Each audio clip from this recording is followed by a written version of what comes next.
Timestamp is 6:06 p.m.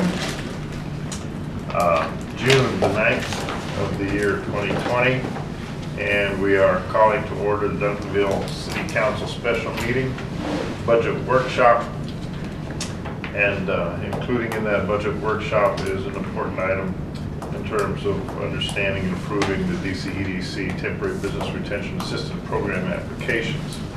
And in the interest of time, we have Mr. Dial and Mr. Broughton here from the DCEDC. Steve is the president, Derwin is the vice president of the DCEDC board. So we will dispense with this item first. Before getting underway, just a little bit of housekeeping. I need to make a public apology. There were some people at the vigil last night that I did not mention in attendance, and I found out afterwards. So my apologies. First to Wesley Jameson, elected official from the Dallas County Community College District Board, DC. Yeah, that Dallas County DCCD. Yeah, DCCD board. Yeah. My apologies to Wesley, an elected official. Also, there was Pastor Jerry Garcia from the Race Place Church of Christ, and also Pastor Gary Osborne was there from Southgate. And I missed making mention of them as special guests there last night as well. So my public apology to them. I thought you mentioned Wesley's name. I thought I heard you mention Wesley's. What? I thought I heard you mention Wesley's name. No? Okay. I thought I heard you mention Wesley's name, but I guess not. Thought I did too. Thought you did too? Yeah, 'cause I was on the side and I heard him call the name. Okay. Okay. All right. All right. So the first order of business we're going to take. Okay. Item number 2: receive public comments, and City Secretary says that we do not have any, so we'll dispense with item number 2. And it said, in the interest of time and respect for Mr. Broughton and Mr. Dow, we're going to do item number 4, which is consider the resolution approving the DCEDC COVID-19 Temporary Business Retention Assistance Program that we have. And Mr. Anderson and Mr. Vera Cruz are recusing themselves from this portion of the meeting as a result of interest in some of the grants that are there. So, gentlemen, if you want, Y'all go that way to the chambers. Yeah, y'all can grab food. No, you're good. Okay, I have a question to start out with. I did go through the list. There's 118 individuals, and my question, because when I looked through the applications that we were provided in terms of their requests or what they stated that they needed the money for and the reasons why, I didn't see in those requests the dollar amount that they were asking for. Because if you go to the list, at the back end, there's a whole bunch of 1,000. And so my question to the board is, when the applications came in, were they asking for a specific dollar amount, and then the remainder kind of got allocated to 1,000 because that was what was left, or how did it work? What were the mechanics of it? Without having specific numbers, about over 80% asked for $10,000. And we had 162 applications, and their total request was over $1.1 million. Yeah, it was $1,396,047.75. Is this getting picked up well enough? I mean, they're sitting on the side. This is important information that's being communicated. And I'm not, is it? You're on there. I know we're on the air. I'm wondering, are their voices being picked up well enough Yes, for sir. it to be understood? Okay. So Steve, if you would again, and then Jessica, because this is important information I did not see in the package. So we had 162 total applications, Okay. and the amount requested was over $1 million, between $1 million and $1.1 million. Okay. We had a budget for the Business Retention Grant Program of $250,000.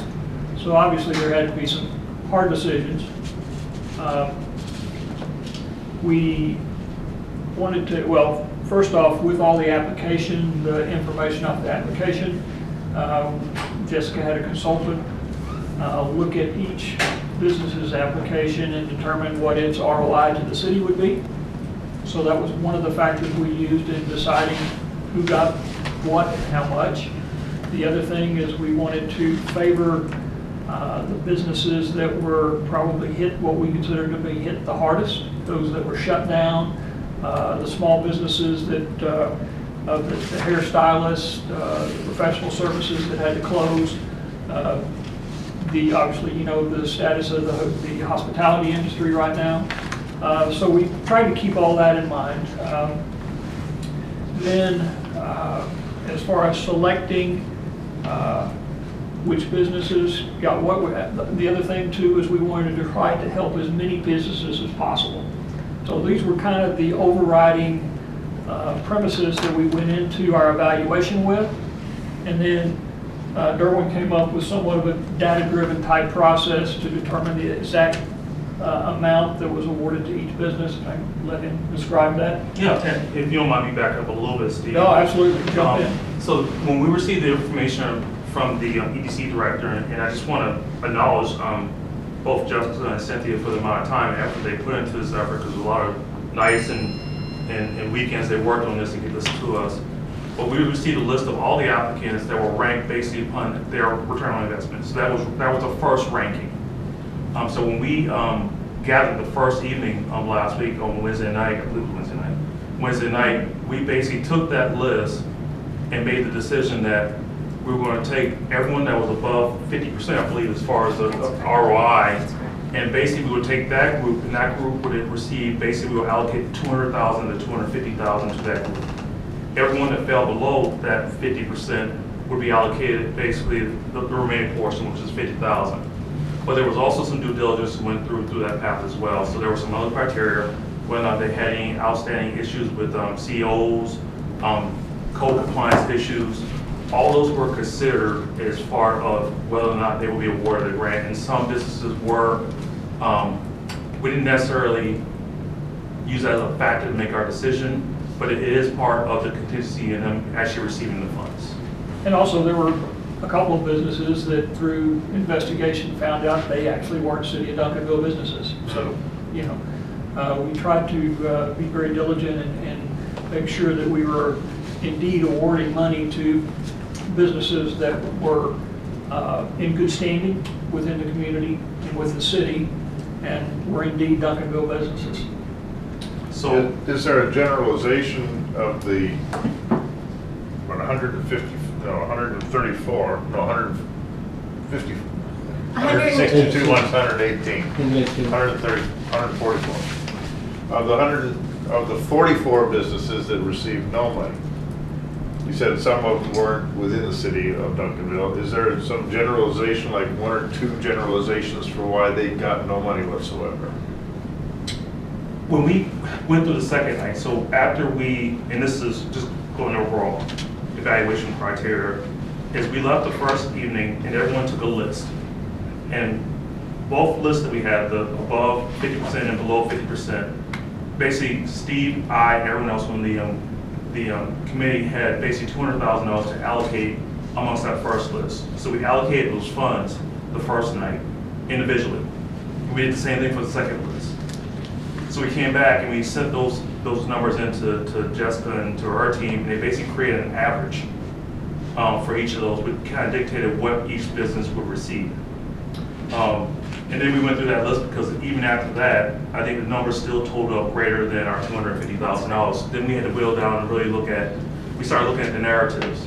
We started looking at the greater impact and making some decisions on what businesses we felt were most deserving of the money or most needed the money. So it was highly data driven, but then we also did sort of that gut check in looking at really the narrative and the story behind it to help make some of those hard decisions on which ones were not going to get funded. We funded over, what's the percentage? 73%. 73%. And just in the generalizations, some of it when it came down to evaluating one business versus another business. If one business was particularly impacted by the shutdown, in other words, they could not work, versus another business that were legally able to work the whole time while everybody was sheltering in place. Sometimes, and we're a successful business, we had to make the call that, okay, maybe their need wasn't quite as great as somebody that, building business A versus building business B. And there was a certain amount of that went into it. I mean, that was part of the tough part of the process, because obviously we had a limited scope of funds, and we'd love to give money to everybody, help everybody, but, it only stretched so far, and we tried to maximize that. They also looked at the different business types to try to ensure that that money was spread over as many different types of businesses within the community as well. And so just kind of to throw out some numbers. So restaurants accounted for 15%. That's restaurants and food establishments accounted for 15% of the grants that were awarded. Retail accounted for 13%. Salons, barbershops, and nail salons accounted for 22%. And one of the main reasons is we had a greater number of applicants in that category. And then personal services was our largest category, and that equaled 35%. So in addition, there were also dentists, eye doctors, grocery, automotive, hotel, nonprofit, and entertainment. So a large portion, like I said, of the personal services captured everything from real estate to personal health services to dance studios, some different things like that were all combined into the personal services. I'm sorry, I missed the top numbers. Give me the percentage again. Just The for top numbers, 35% for personal services, 22% for salons, Okay. 15% for restaurants, and 13% for retail. Thank you. And is that percentage, are you talking about percent of like number of businesses, or are you talking about That's- dollars? So, That's yes, a percent of awarded applications. So it's, Business. it's businesses and not dollars. That's correct. Businesses. Yeah, because I have some questions like beauty shops. Some beauty shops are owned by one person and the booths are rented by others. And so who gets the money? that was a concern of ours going into it, so we did a fair amount of vetting of that. And to be honest, we didn't see a whole lot of overlap there. We were really surprised, because we expected both the beauticians and barbers, in addition to the shop owners, to apply, and we just didn't see it. So you're saying that your requirement was that the people who were renting should apply separately from the owner? It wasn't necessarily stated in our requirements. It didn't exclude either or, but we just didn't have anybody really apply that way, so. 'Cause I don't think they have names. Yeah. Like if they're renting from, let's say, Sessions, Yeah, then they are under Sessions, but they don't go by that Correct. Sessions. yeah. But we did a lot of vetting, so like Jessica mentioned, is that they looked up the addresses, looked at the physical address, so we tried to flag those if they came about. There were a couple that were very forthright. It wasn't necessarily personal care, but it was a dentist that they also were the owner of the business. Well, I think it was separate business, but they know that on their application. So we were very conscious of that. And under restaurants, my understanding is, particularly pizza places, some of them did very well because that was about the only thing people were calling in ordering. And they weren't awarded anything. That was a healthy part of our debate. Well, there's one down here that got awarded pretty much, but Okay, I will say in general, we try to take that into account, but some of the restaurants also had some of the highest ROIs too, so, which also factored into the awards. I will say, I think that the highest was actually a C-store. And was a C-store, what's a C-store? convenience store. Convenience. Oh, And the reason for that is, and that was the AMA food store, which is on Main Street, right across Right from across from the field house. the field house. It's owned by a husband and wife team. Both of them came down with COVID-19, and actually the husband passed away from COVID on April 2nd. And she's struggling to maintain the business, and so we awarded them the largest of the grant, an amount of $7,250. What page is it on? Oh, here it is. The first. And they've been there, They're number 38. they've been there how long? Well, they've been back in the city for 30 plus years? 30 years, Long time. 30 plus years.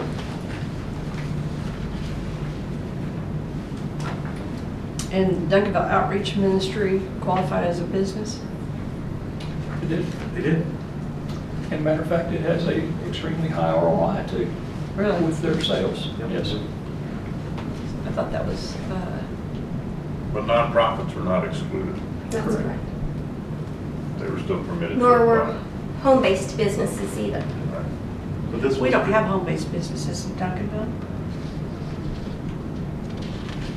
There's, No, there's it's a, allowed, I mean, it depends on what, I mean, an accountant could be a home-based business and running their I business. was I being have a facetious, home-based Karen. Sorry. I was being technical.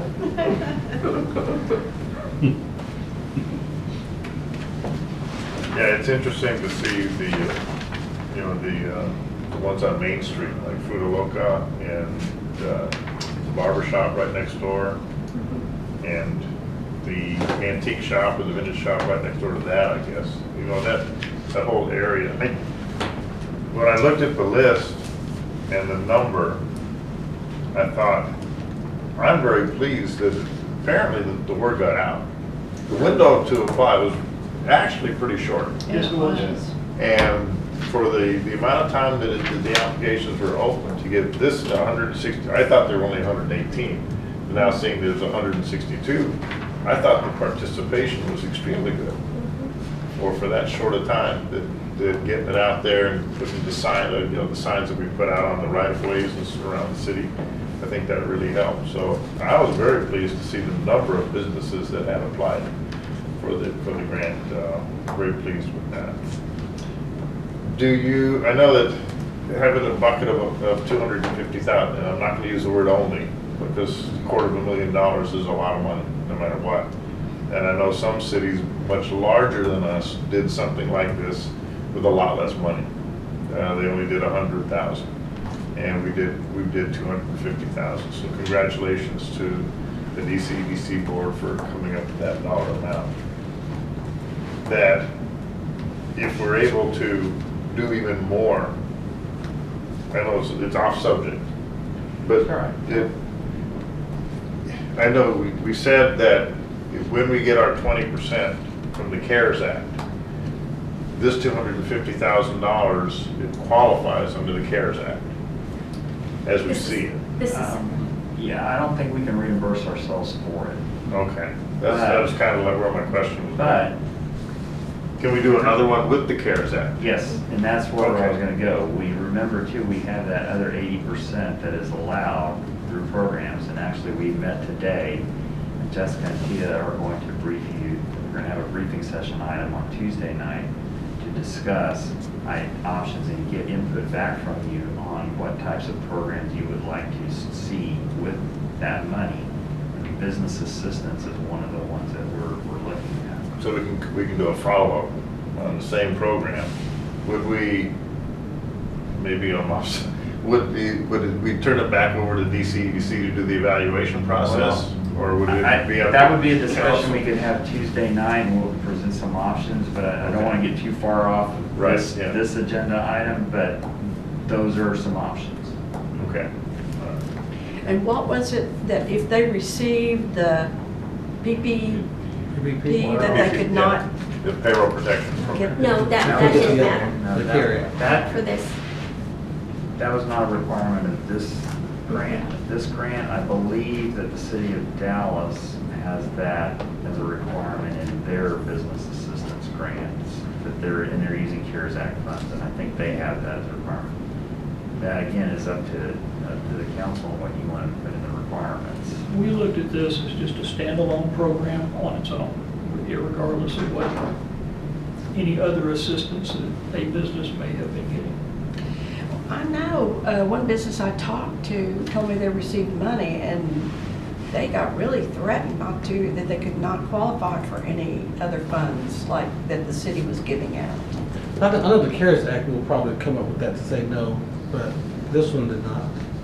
No, I'm not Dallas talking had about two what different ours ones. said. I know Dallas I'm had two talking different about ones, what yeah. they were told by, that when they received that money, that they could not apply for anything the city was giving. That's misinformation being passed along. Well, this is a pretty astute business person. Yeah, there's a lot of different requirements out there, and honestly, it's pretty confusing right now. We're trying to sort through everything too, so it's possible there's some requirements under the PPP that we're not aware of. And those are things that we're gonna have to sort through as well, but in this case, because this was EDC money, it was up to the council and the EDC as to what those requirements were, and as Steve said, that the EDC took this as approaches to make it just open and no requirements on it. Okay. Any further questions? I want to commend the board of EDC. I did get a chance to sit in the first night of the process and overheard what the process was working out, and was very pleased with the level of participation around the table from each one of them, the process. So I was just pretty pleased, and I promised them that I would have any questions about listening to their method on that Monday night. So thank you guys very much. Anything else? I'd like to echo Councilmember Cooks and thank you all for your commitment to do this and for the scope and the comprehensiveness in which you all done this work, and hopefully maybe you all get a chance to do it again with some more money. And I said thank you on a different council meeting. It was one that was online, and I had a couple of people from your committee text me and tell me thank you. So I don't know if somebody heard it. You know, I would make one recommendation. This is probably more so to Kevin and to the group, and that's for all of our events. The signs that we put out are probably very small. And so I think we'll get more traction if those signs, next time you order signs, a little bit larger signs, because you can drive by that. The small signs? The small signs that advertise anything we advertise in the city. That's really small sign. People pass by that all the time. And I won't say they was driven. I won't judge that to say all the people saw the sign. They got it some other way, but as Kevin and I know from putting out neighborhood signs, the signs that I use for my neighborhood meeting was larger signs, and it tended to draw more people. And I always ask that question: how did you get to this meeting? Of all the social media stuff that we do, all everything else, they will say, I saw the sign, and the sign is a larger sign. So in the future, I would say if you had a larger sign, it would also drive participation. And I'll echo that by saying I stopped by one business to encourage them to look it up and go check it out. And they're like, well, I didn't even know about it. I said, okay, well, here it is, and I told them what to do. But then when I turned the corner, I went up to the light, there was a sign, and I know they had to drive by that sign every day. So they simply dismissed that sign. I think the signs are the same size. It probably the other ones look bigger because they were in the frame. No, these were with one stake. Oh, well, I think the ones you made for me for neighborhood was larger. Well, we'll look at that. Okay, all right. Just a thought for you. I know it draws more attention. And also, Mayor, just to point out, in addition to the signs, which we've always gotten really good, so, and your neighborhood meetings as well, we also put it out through all the city mediums that we have. So newsletters multiple times, the website. Chamber did it up, put it out. The as well. chamber, yeah, we had multiple places that we did put it in addition to the signs. And then kudos to the chamber. I stopped at one place and they said, oh yeah, the chamber told me. So I thought that was good. Okay, any other questions?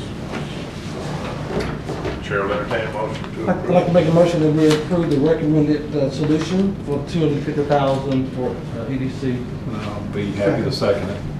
Okay. Let's see, this is a roll call vote or not? Sure. It is? Or well, y'all can just raise your hands. Yes. All in favor? Okay, none opposed. Thank you very much. Gentlemen, please pass on our thanks to the entire board and Jessica for your hard work with Cynthia as well. We appreciate it very much. Thanks. And you're being dismissed early. Thank you. And I should have mentioned this publicly as well. I sure like the way Jessica handled that, the whole process. She really gave the board the information they needed and let the board make the decision. She didn't push them either way or the other. She just gave all the information they can use and they drove from there. So thank you. Good job. That much. Chicken salad was good. You already paid. You didn't have permission to eat. Miss Christian said I could. Oh, okay, as long as she did. I said, grab me one. I didn't get anything to eat. She said, grab me one or grab me two, so I. So I didn't now know we the power, know eh? who the rascal is Sometimes they on the council. Is that right? The rabbity rascal. Oh, what did I get? Because Monty said, I didn't eat. Okay. That's what it says. Since we got started at 6 versus 5 last night, we did take a 25-minute break last night. If we could not do that tonight, if we could do a work through presenting and eat at the same time, so that'd be acceptable. I'm great with that, sir. Me too. Golly. So, let's just get up and get your food. And Rich, why don't you get ready to go? I'm ready to roll. You're ready to go. Okay. All right, we are here, Rich. You're on. All right, thank you. So tonight we're going to talk about the utility fund and the solid waste fund. So I wanted to go back and review. In 2018, we did a water rate study. It was performed by Will Dan, and we typically do that about every 5 years. The transfer rate that's recommended is 15.37% of the utility fund expenses, and our current amount is about 11.9%, so we're below that recommendation. And of course, the purpose of the rate is to make sure that the rates that we're charging covers the costs of the water and wastewater system. Just a reminder, 17.5 million gallons that we have to store here. 3 million gallons of that is in elevated tanks to maintain our system pressure. And then we also maintain 257 miles of water pipe and 151 miles of wastewater pipe. What I wanted to do, how many miles? 151 miles of wastewater pipe, 257 miles of water pipe.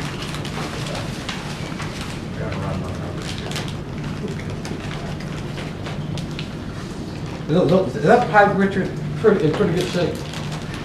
Well, we've discussed this before, and we know that a good percentage of our water and wastewater pipes are in excess of 50 years old. So we make a concentrated effort, and we'll talk a little bit more here, but a lot more later tonight when Public Works talks about the capital improvement projects. But we basically are transferring about $5 million a year to CIP for tank rehabilitation as it's needed. Tanks have to meet TCQ standards, so you have to factor those in when the time comes due. And then the remainder of that is typically split between water and wastewater. And of course, it becomes a little bit tricky, especially when you're doing street maintenance or doing a street, because you want to make sure that you're doing that in conjunction with repairing the street. So that most of those pipes are under the streets. You said we'll talk more about that later. We'll talk more about it later in terms of how we devote that. But I would say that, we got some really good data to talk about from TRA, that is measurement of our I&R, inflow and infiltration, which is typically occurs when you have high graded water and you have water that is sucked into the pipes when you have flow going down those pipes. And we've made some good progress in terms of pipe bursting, pipe rehabilitation, and pipe replacement. And on the water side, as we move forward and continue to chip away at replacing those older pipes, definitely cuts down on our water loss, because we do have some water loss between the amount that we bring into the tank versus what we bill out. Now, I'll have some more questions about the pipe later, so I guess I'll just save that for the rain or whoever comes to Yeah. Question or comment. Every summer, we get loaded with complaints about the price of our water. And we explain it all the time. Do you have any comparison that shows how our water rates compare to our surrounding cities? Or do you have any understanding of that? I do. We typically, with water rates, we typically rank kind of in the middle of the TML survey for cities our size, for residential rates and commercial water rates.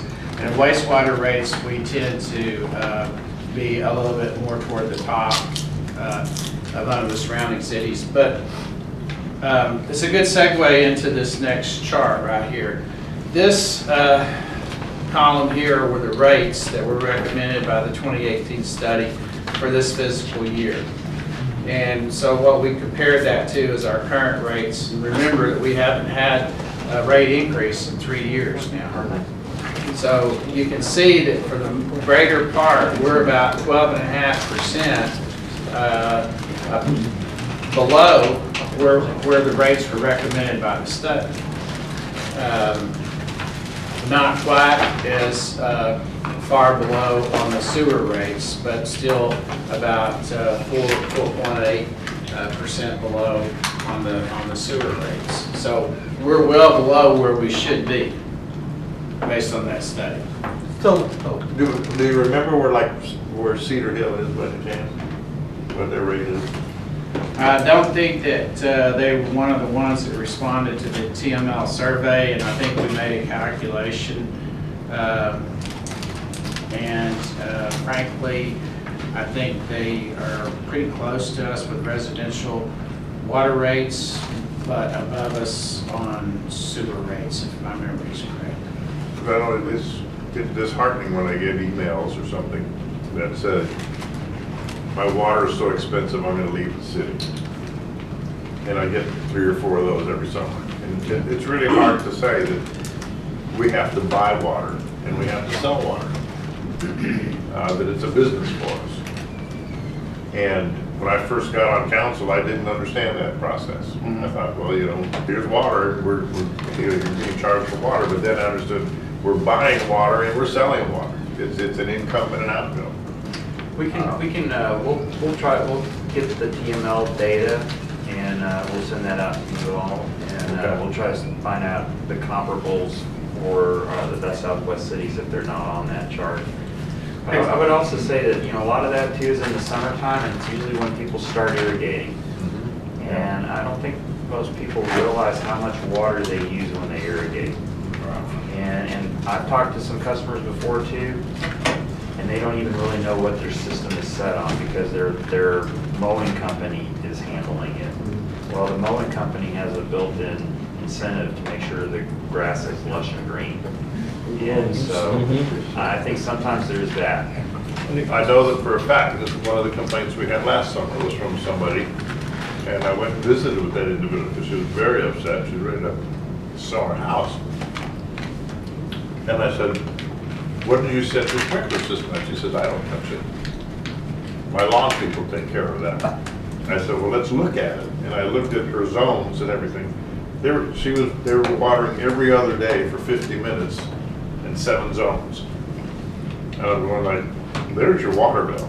Now, if you want to change your water bill, there's how to do it. You can bring this back. You can talk to people at Texas A&M or the city on how to keep your lawn green during the summertime, but not necessarily as lush as your groundskeeper would like to keep it. And there was an effect right there, so it does happen, you're right. So will that tell us, when you tell us some information about the water piece, are we adding or anything to what we're being charged water as a city? In other words, if they charge us one amount, what markup, thank you, what markup do we have for the city for the, if any? Well, I'm sorry. That's part of what I just covered with the water rate study. That's the purpose of them for us. In other words, they recommended that based on the factors of what we're paying for our sewer treatment and factors of what we're paying Dallas Water Utilities, that this is where we should be. Okay. But because of a number of different things, we've had adequate fund balance, and we've managed our system well, and we've been able to not raise rates for 3 years. Okay. So back up just a second, you remember here, 3 or 4 years ago, we went into a piece where we went in deficit for our water and utility fund. And we had to raise rate in a very short time at a very high rate to recover that fund. How do we get to that and making sure we're not doing the same thing now? Well, I'll get to that as we go through this.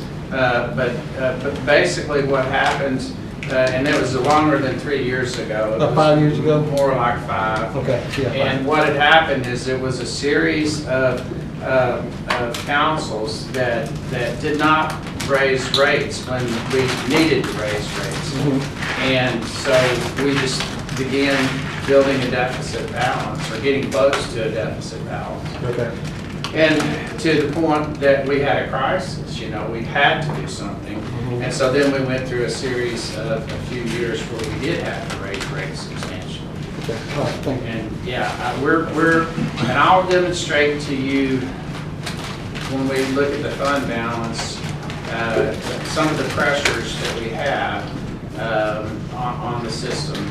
But we're still managing that. We're looking at that fund balance very closely. Well, one of the things, everybody complains about water in every city. And in one of our developments, we don't allow, a big development, over 100 acres, we don't allow St. Augustine grass, for instance, because it's a water hog. And so we just don't allow it because part of our LEED, we were LEED certified in that development. One of the things was we were going to figure out how to use less water. There's no St. Augustine, because it's not even a local grass anyway. It's all been transplanted here. So, because it uses a lot of water, and that's where you get charged that extra sewer. They don't have separate meters and those kind of things. I think in the future, cities will look at ways that you can teach your people. And Dallas does this. They'll come and teach people how to use less water in their garden. They have classes. Only the real nerds go to those kind of classes, but there's Barry will probably go. But I go. Barry's Ben, can you read his face? I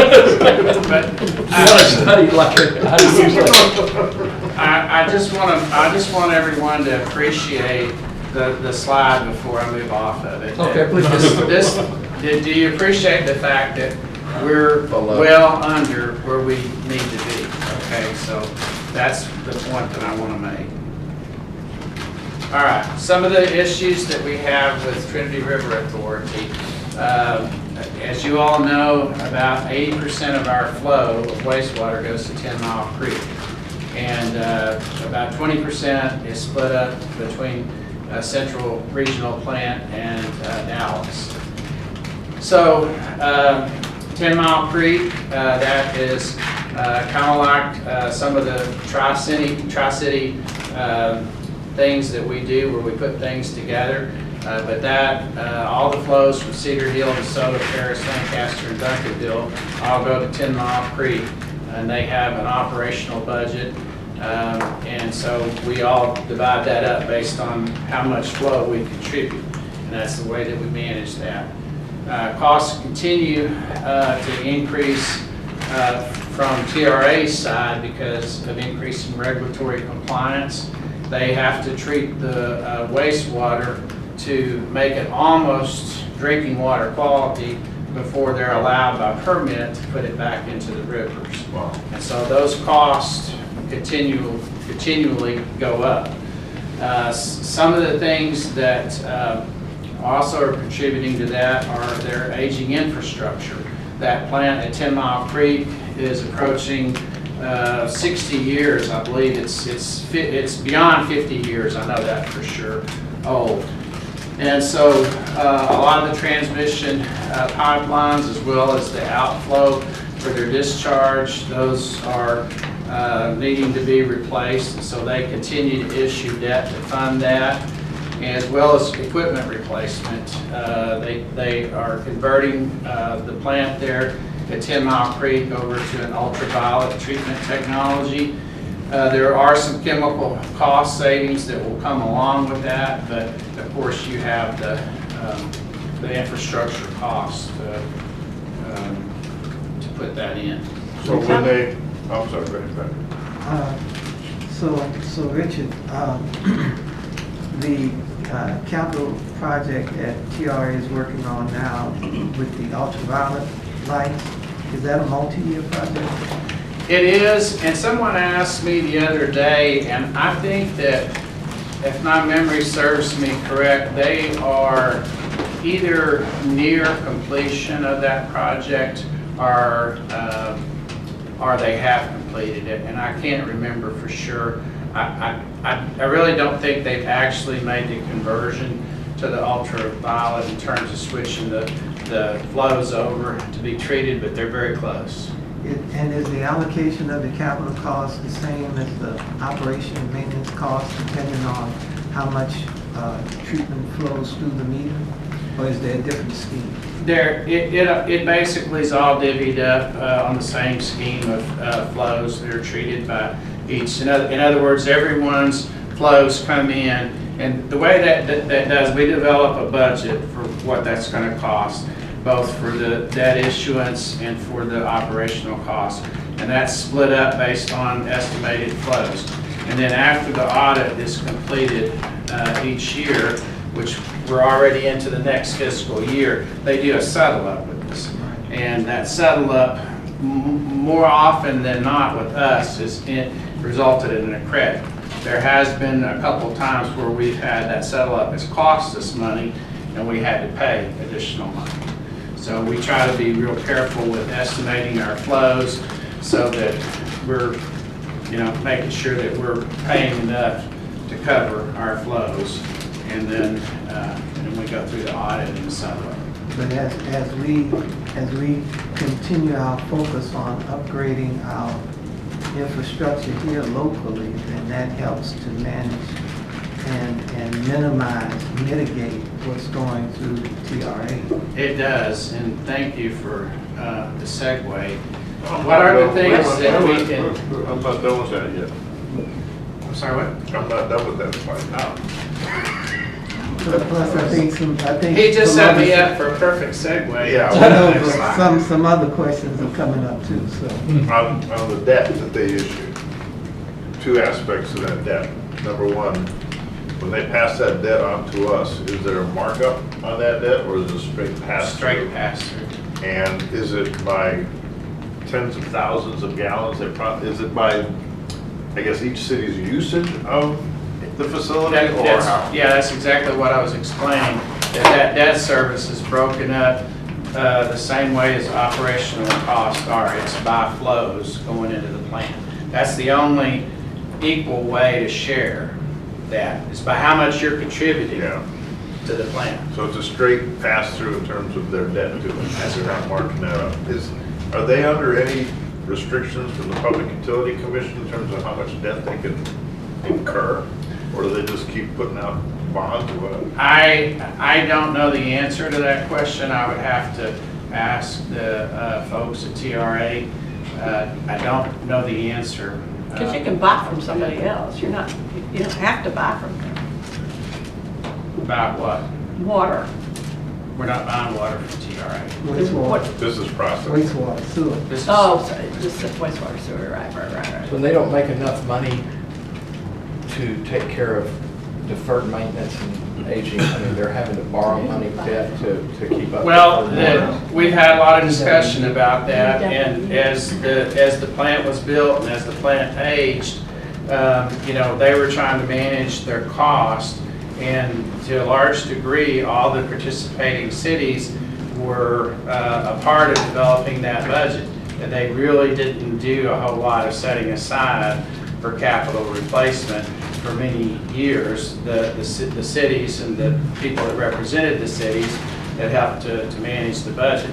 And so as we got into this age of the infrastructure starting to fail, pipes starting to crack and burst, and the equipment so old that it needed to be replaced by new technology, there was no choice left at that point in time. That should have been something that the participating cities and those who sat on there forethought that long ago.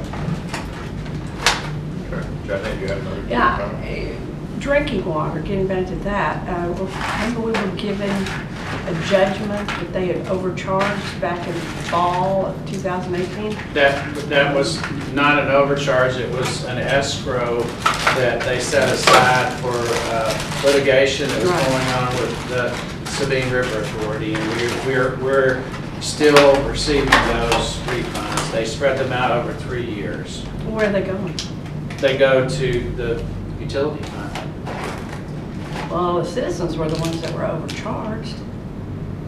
Well, that's why we're keeping that in the utility fund, because it's part of how we've not been able, or how we've been able to avoid raising rates. Well, that should be something that we're made aware of so that we can share that with people, because I believe I've shared that multiple times. It's been a discussion item every budget meeting. then we should send that out in the water bill, because I get calls too about, that's probably between code enforcement and water rates, two highest calls. Well, we've certainly had this multiple discussions about this. I didn't realize that we had decided to use that money to well, I guess what you're saying is not increase water rates. I'm sorry. The utility fund is an enterprise fund, so Right. it had to stay in the utility fund. And those Right. credits that Dallas Water Utilities has given us have offset the charges for the water used. It'd be very difficult to quantify that, I think, to a per customer amount, where it would be meaningful to them. But we have talked about that each year, and those amounts and how much it was. Those credits were in the total settlement at the time. Well, I'm just saying, as upset as people are about their water rates, something should be said that you know, this occurred and it would be worse if. We can look at it, see if there's a way to put it on a customer level basis to where they would understand it. I don't know, we'd have to just look back and see what the numbers were. I even have people asking me who's rating the water utility fund. Well, Like, there's no rating, but you can see it Rating? again as Rating? Rating, taking the money out. As Richard showed on that previous chart, though, the rate study would justify a higher rate than what we're charging by $2 more. So it's a significant amount that we've been able to keep the rates down through a combination of things, and that being one of them, those credits. So.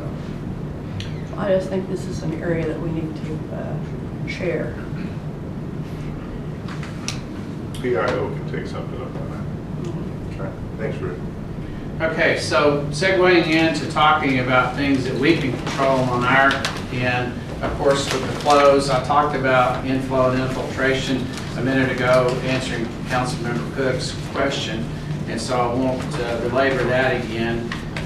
Later this evening, Greg Ramey, our Public Works Director, will discuss more in detail what the I&I metrics are that TRA is showing for a decline for Duncanville. So that's a very good piece of news.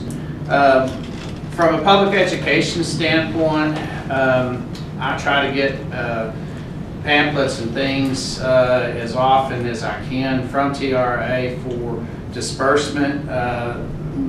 two of the big things that we can do is avoid flushing wipes, and that only comes through public education.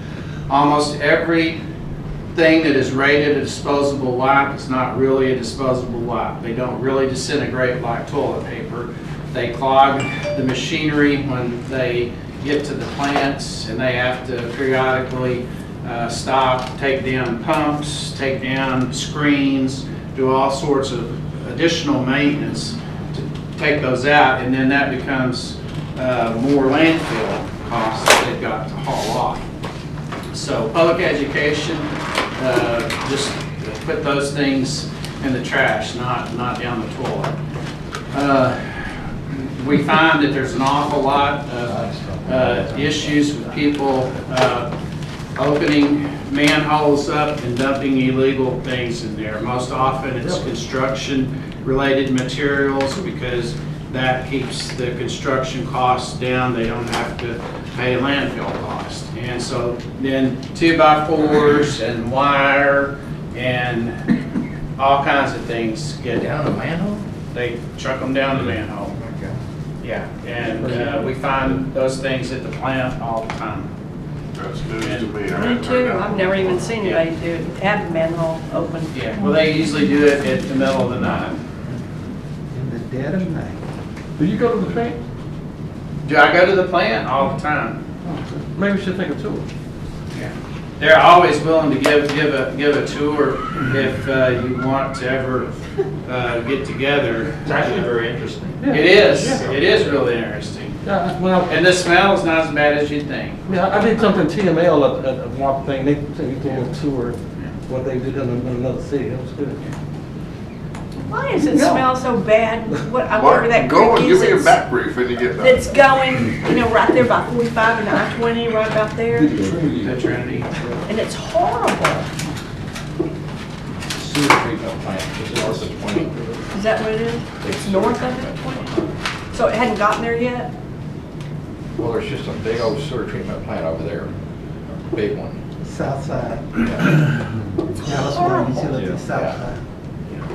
It's actually, It smells all the way up into it's Kings actually Boulevard. Beltline is the front part of it, and then it just goes all the way back. But why does it smell? It's not supposed to, is it? I don't know, but when you pass the plant on Beltline, you don't smell anything. But if you go on 20, you smell it. It's horrible. It's tough in the morning. Who? Dallas? No, I'm saying it's tough when you drive through there in the morning. So- I smelled it many times. So We're going to the Lincoln. Go on, Rich. moving on to the FY20 revised budget for the utility fund. What I did here is I wanted to go back and review utility fund balance history, so you can see where our utility fund balance was in FY12 all the way up to our estimate for 20 and 21. The blue columns indicate years where there was a rate increase, and as I mentioned, or as Council Member Cooks pointed out, we had this period of time where we were, having year after year after year rate increases, and then we have not had rate increases the last 3 years, and not proposing one again this year. We did, because of the money that we had from the settlement on Joe Pool Lake, we started out with $1.5 million that was reserved for AMI. After I did some calculations and realized that that was completely inadequate for the project, we increased that to $5 million. And so that money is just part of fund balance, but we do have that reserved. And we show that in the monthly financials. I show the $5 million that we have in reserve for AMI, and then what the fund balance that is remaining is left over. So, as you can see, after we kind of peaked out in 19, each of these years that we have not raised rates, we have drawn down on fund balance. So we're bringing that fund balance down fairly rapidly. So at what point, at what year do you project we'll still build that fund balance back up? Or it'll affect the... Well, I I'll show you the numbers here in a minute. I feel like I'm pretty comfortable that we're gonna be okay for FY21 and probably FY22. I'll not speak beyond FY22. Okay. We might be looking at some increases beyond that. So where do you like to see that fund balance at? Well, I like to see us keep the 60-day fund balance. Is that around the 2.2? It's right there. Yeah. Okay.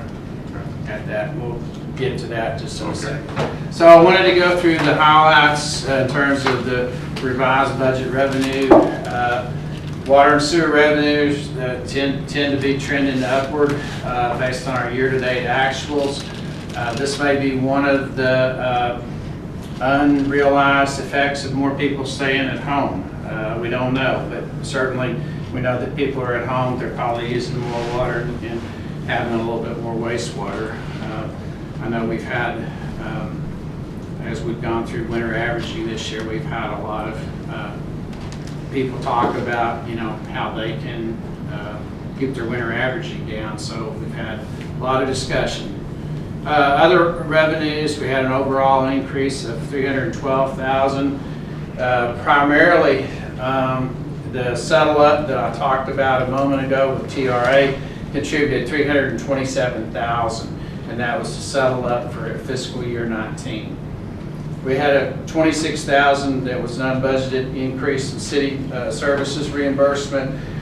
Pioneer and La Mexicana, they both have surcharges because of the amount of things that they have that are not good that go into the wastewater stream. And so we monitor that and we charge them for that. We had $41,000 that we consider lost revenues. These are service charges during the COVID-19 period because we're doing no reconnect charges from March all the way through May, and probably beyond that.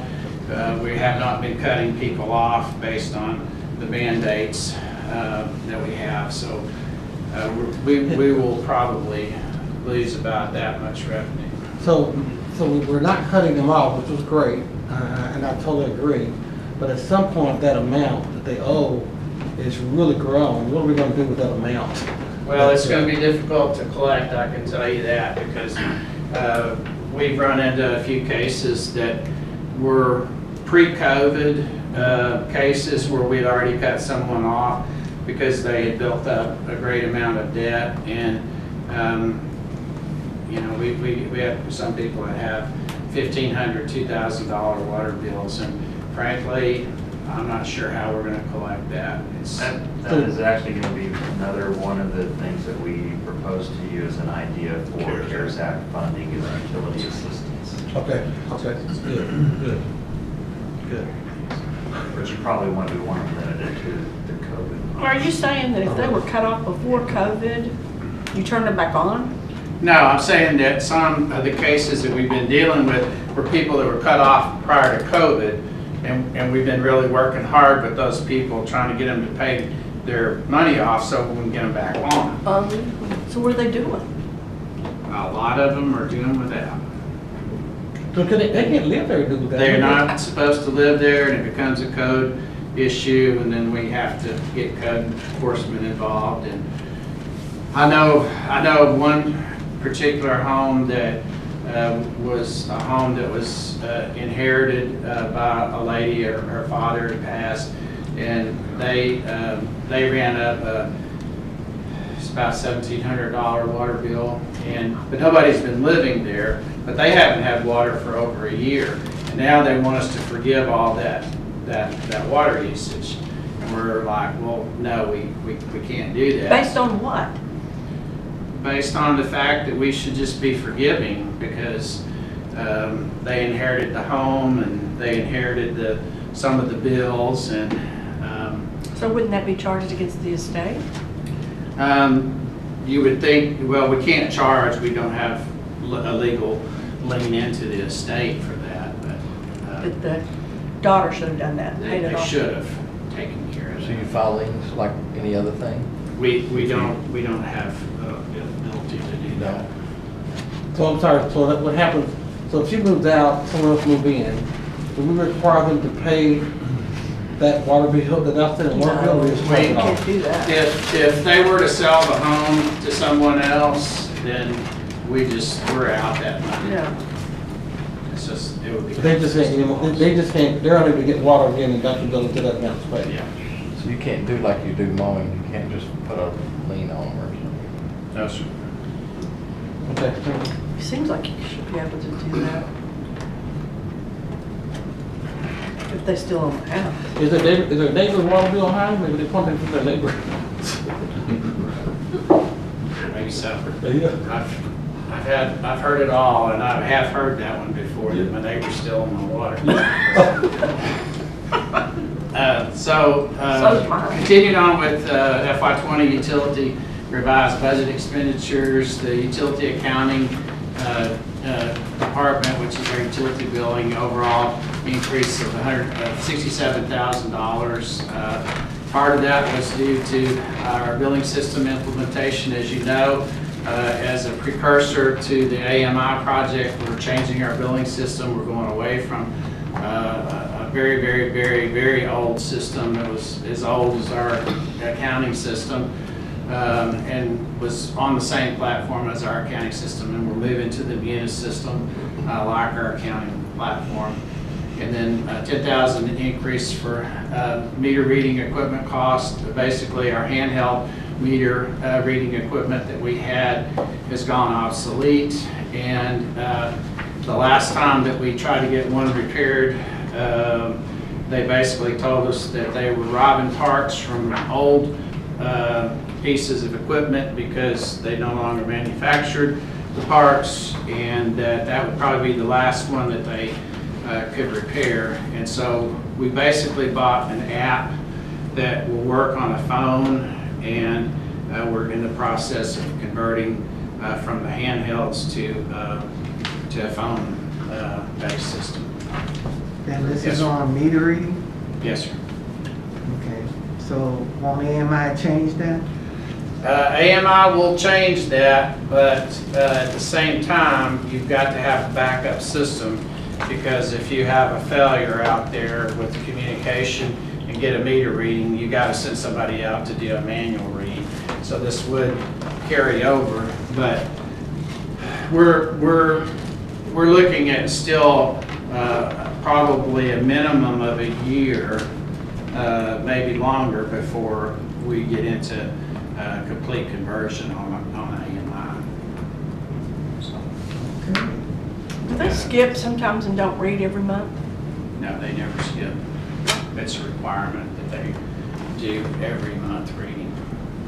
And we even have a number of days that they can't go past. They get, in other words, they have to read within, I think it's a 4-day, they get a 4-day window, and they can't go past the 4-day max over the last reading.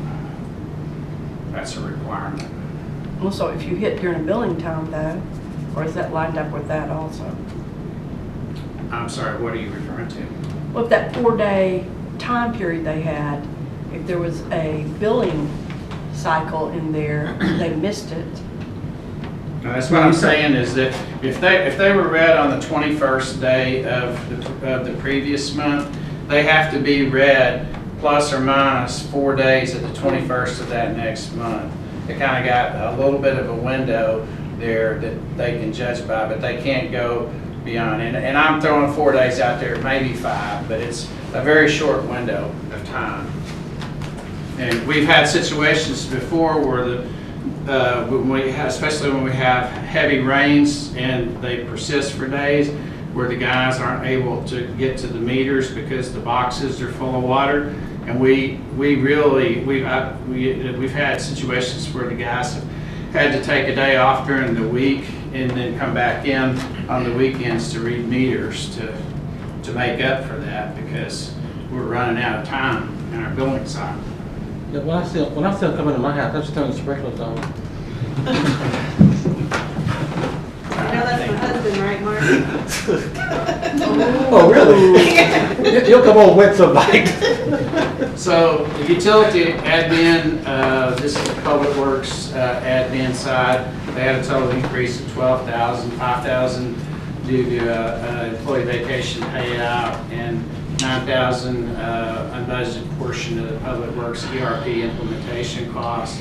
And then they had a reduction of $2,000 for travel and expenses that they cut related to COVID. What's ERP? That's the enterprise resource project. The new software system to plug all of our databases into one. Oh, well, that's an appropriate name, ERP. So moving along to water services, an overall decrease of $119,000, $44,000 decrease for personnel vacancies that were frozen, $39,000 decrease in supplies, direct materials, and $11,000 cut in telephone costs. Found some lines that we no longer needed that were old SCADA lines, and a $22,000 decrease in utility maintenance costs. $3,000 was the remainder of travel and memberships that we cut for due to the COVID crisis. And wastewater, we had overall decrease of $114,000, $68,000 personnel vacancies that were frozen, $32,000 decrease in supplies, direct materials, and $11,000 decrease in equipment vehicle maintenance costs, $2,000 cut in travel and memberships. It's good. Yes, sir. Reduction of the telephone costs, was that landline serving the lift station? We don't, I don't think we have any lift station. This was all SCADA, old SCADA lines that were water control things with the tanks.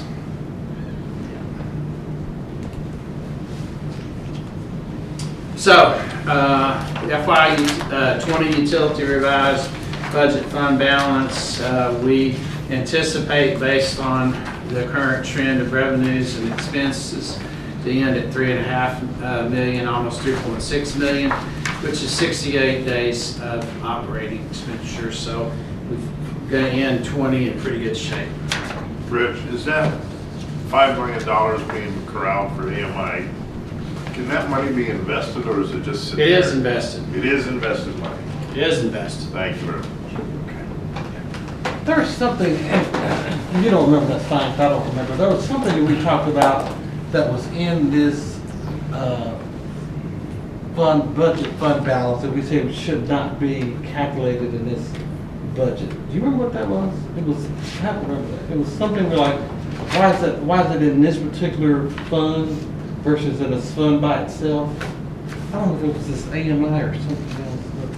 I forgot what it was. Now, if you don't remember what we were talking about. I don't recall, as Kevin pointed out before, it is an enterprise fund, so it has to be treated like a business type fund, meaning that revenues have to support the activities that. We were taking something out of it, and We we're like. take out funding for capital projects for utility funding.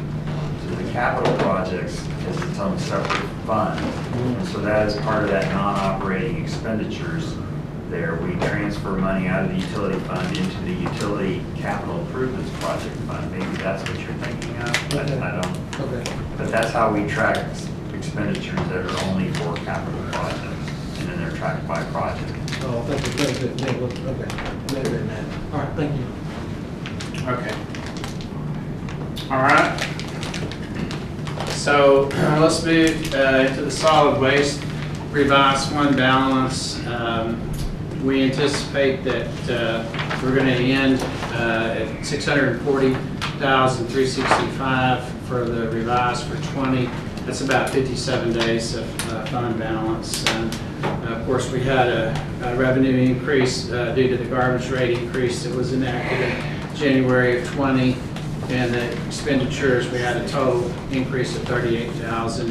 And then I detailed out due to the garbage rate contract changes that were made mid-year, and then the other decreases, increases.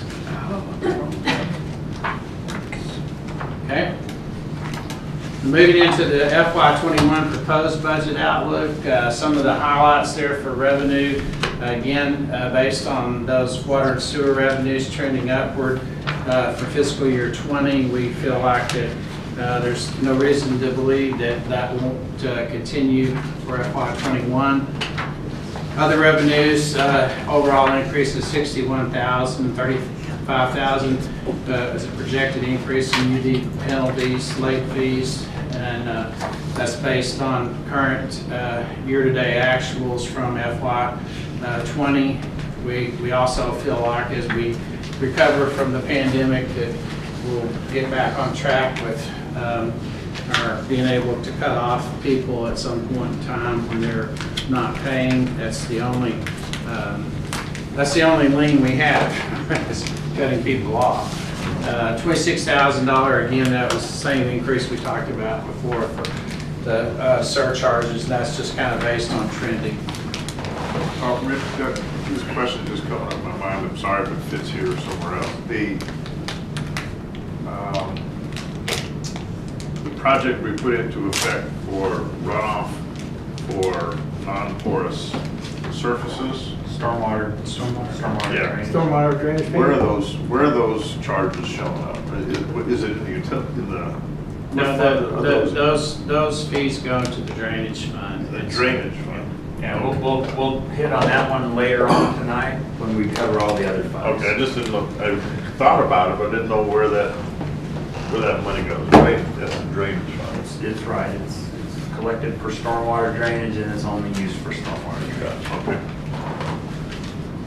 Okay, so utility accounting decrease of 67,000 in expenditures, 22,000 decrease in salary costs, 82,000 we cut our meter purchases. We're trying to ride out the inventory that we have on hand in preparation for going to AMI.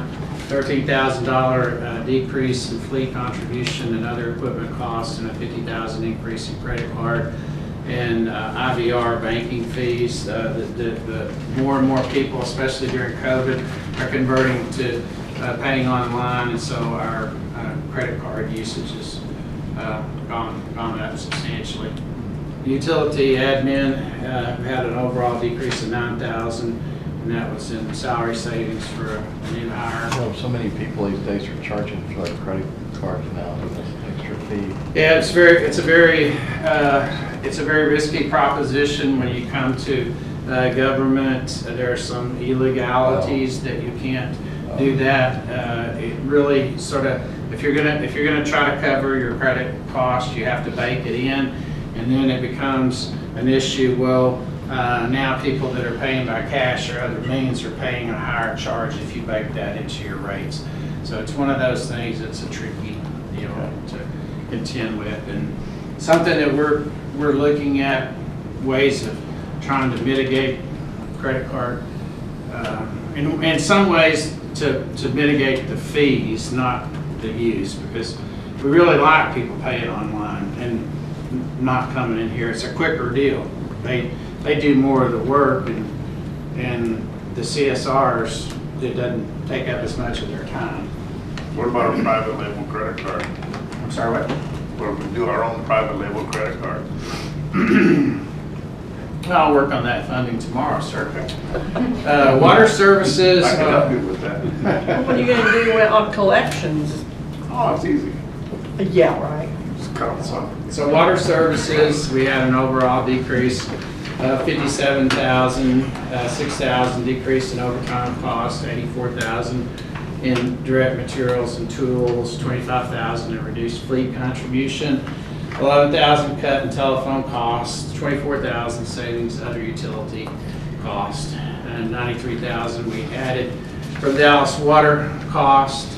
We estimated a 3% increase in the budget, and I just got the sheets in literally late yesterday, and now that increase is going to be about 5%. Dallas Water Utilities, Yeah, you still on that board? I am still on the board. Oh, okay. And we will fight it, but they do a water rate study annually. and so it's pretty difficult to defeat their numbers, but we will argue it. And I've got a question. When you talk about legal fees, when Mr. Hager is not here, do we get charged the same amount for one of the others? You're throwing for council meetings and things? I think all of the attorney rates are the same. We get a different rate for paralegal, but I think all of the attorney rates are the same. I'll have to look back and check. Would you please do that? Because that's, if they're going to charge less for the others, I mean, I think we should know. Yeah, I don't think they do. I think it's the same rate because I think all of the attorneys are charging the same hourly rate. Well, then we should get the same, knowing what the deal is. So then, looking at the wastewater overall increase of 107,000, we had a 57,000 decrease in salary overtime cost.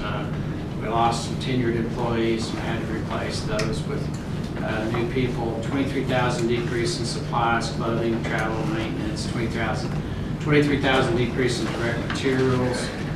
51,000 reduced fleet contribution. 14,000 we added in contract services for some solvents to help with the SSO program.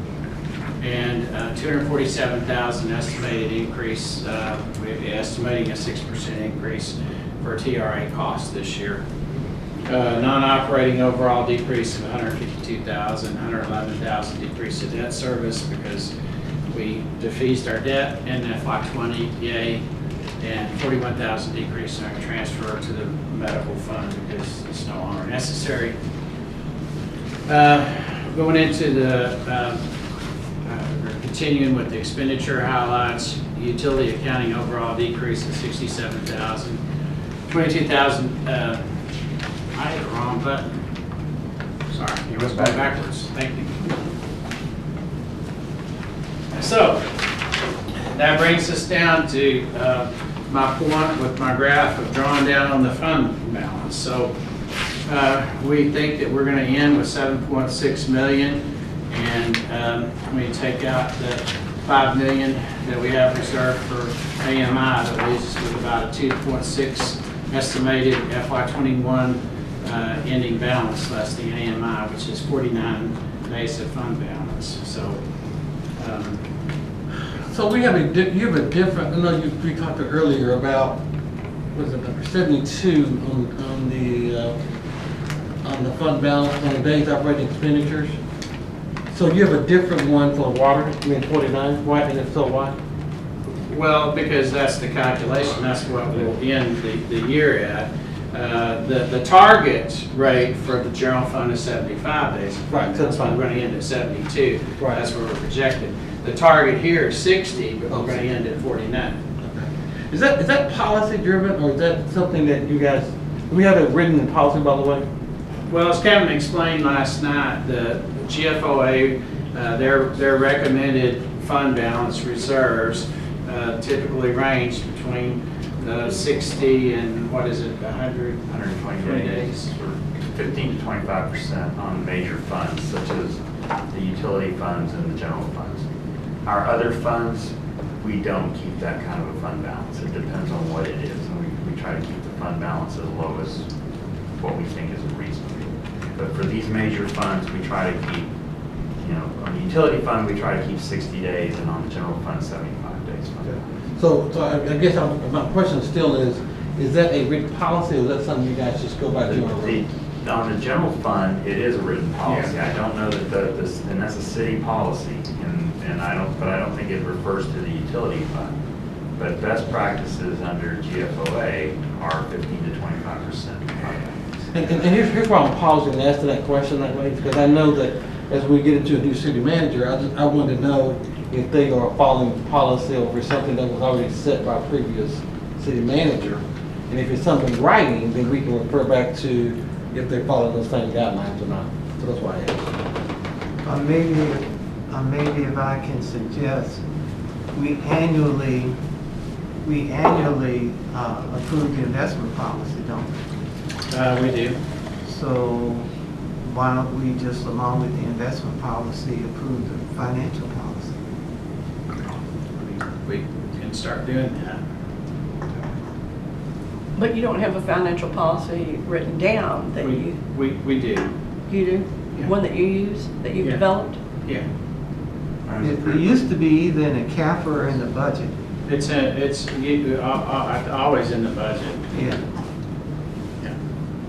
The financial policies. Okay, so, moving along to the solid waste, some of the highlights here. Revenue total increase of $328,000. Again, that's based on trending and the increase in the garbage rates. $10,000 in franchise receipt increase. We have expenditure overall increase of $379,000. $389,000 increase for the garbage rate service contract, and that's going to be a 3% increase. $5,000 increase in the medical group insurance cost, $6,600 decrease in supplies, equipment, and maintenance, and an $8,400 decrease that's no longer required for the medical insurance. What franchises are included in the solid waste? They have a franchise fee that's part of the contract. Which Is it just Republic, or is it also waste? For waste, for solid waste? I think it's just Republic. We have a 10% franchise on commercial for Republic, nothing on solid waste. I mean, on the landfill. On landfill. And that franchise is only on the commercial. Okay, thank you. Okay, so the FY21 solid waste proposed fund balance, we project that we're going to end 21 with $366,678, which is 30 days of fund balance there. And you're okay with, it going on, what we said before, between utility and general, you have different benchmarks for your fund balances for the other funds, and so you're okay with 30? Well, there's not as much activity here in the solid waste as there is in the utility fund. It's not quite as fluid in terms of all the revenues and expenditures, since everything's primarily based on the Republic contract. So I'm a little more comfortable with the lower fund balance, but I would really prefer, having a little bit more cushion there. And reason being is if we had a storm or something that came through and there was a lot of debris that had to be picked up and that kind of thing, we would typically look to this fund, and we wouldn't have adequate reserves probably to cover any kind of a major storm. Here, Richard, on line 10, it says litter control. What type of activities are those? Those are our litter crews that actually go around and pick up loose litter in the highways and byways and streets. So that's our effort to not recover. This is all our effort, that's correct. Okay. Yeah, this is loose trash where people have thrown things out the window as they drive down the street or down the highway, or things that the animals have gotten into the bags and broken them overnight, and they've blown to the netherlands of Duncanville, and we go around and collect that. Is that Or the parks? the I-20 the parks- right of ways.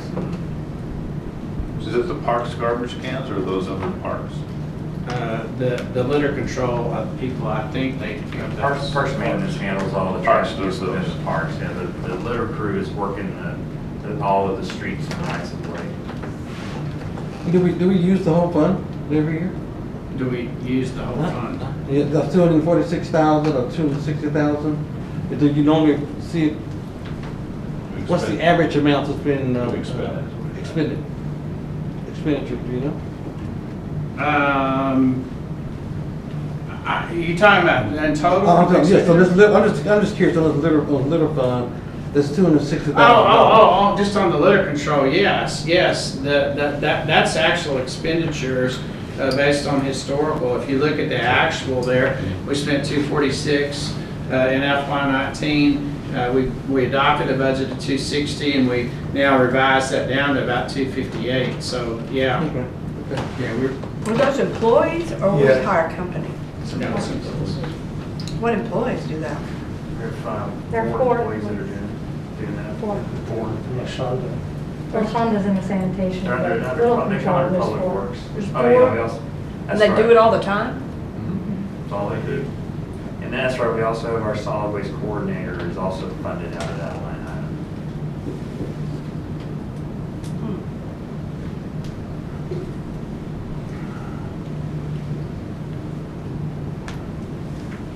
So that's it for the utility funds. Any last thoughts, questions before I hand it over to Greg? What is our target for doing the, Our target, I'll let Mr. Frederickson speak to that. So our target right now, so our first priority on the AMI, or on the AMI system is moving forward with the utility billing software piece of it, which is estimated to be completed by the end of this calendar year. So that's the priority, and as we form council, we need to do that regardless of if we continue to move forward with AMI or not. That had to happen. The software that we had was a legacy software, very much like the banner that we have for finance. Right now, what we'd like to do is come back to council in a future council meeting and introduce a firm that can actually give us some better numbers when it comes to an ROI, return on investment. So if we spend the money on the AMI system, they can tell us exactly what we're going to need to have, what our return will be, but also more importantly too, as we move forward, we're going to engage someone that's going to help coordinate it, because the important part of it is going to be not just installing the meter in the ground, it's going to be the software system that has to connect to the meter, connects to our UV software, and more importantly, we want it to be able to connect so our residents can see that. They get real-time information on their laptops, on their phones. So that's going to be a very complex and kind of a very complicated system. So we want to come back, but we want to have those numbers so we can show you that if we spend the $5 million, what are we going to see in return for that? So that when you go back again to constituents and say, this is why we're doing this. This is in the long run, that's the justification for moving to an AMI. You know, it helps us with water loss issues, better way of measuring the water that's coming through the meter, so that also too, more importantly, we all talked about it before, if they're using a large amount of water, and we talked about sprinkler systems and so forth, they can set parameters. So we want to make sure we have all those kind of bells and whistles in the software. So if you have a leak or what have you, that you can get those kind of alerts and so forth. So we want to make sure we have all those things in there. But I mean, to wrap all that up is going to be really complicated beyond the scope of what we can do from staff perspective. But we'd like to come back to council. But right now, our priority is to finish the third phase. I'll point to Mr. Ramey of the Public Works, because they're still doing their ERP implementation, and then keep moving forward with the UB ERP implementation for the end of the year.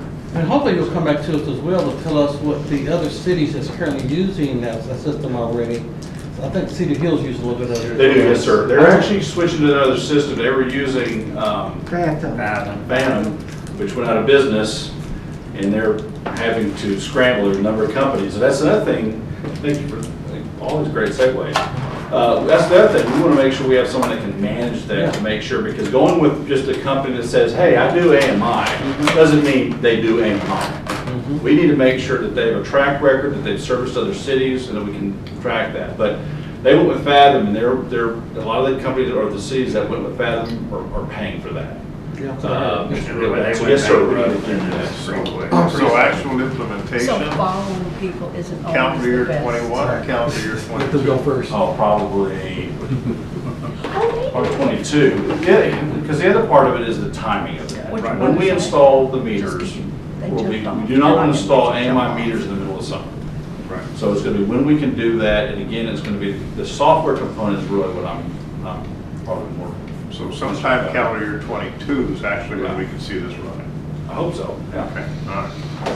So you said probably in the winter, right, would be the best time? But yes, sir, that'd be the best time. But also we have to implement it in a time that also Water makes. usage is lowest. Yeah, Well- so you may remember on the news, I think it was last year, maybe 2 summers ago, City of Watauga implemented AMI, but right at the right in the summertime, when everybody's bills are going up, their water usage is going up already, and now they're getting a more accurate bill, which can sometimes raise the bill, and there was a lot of negative criticism over that.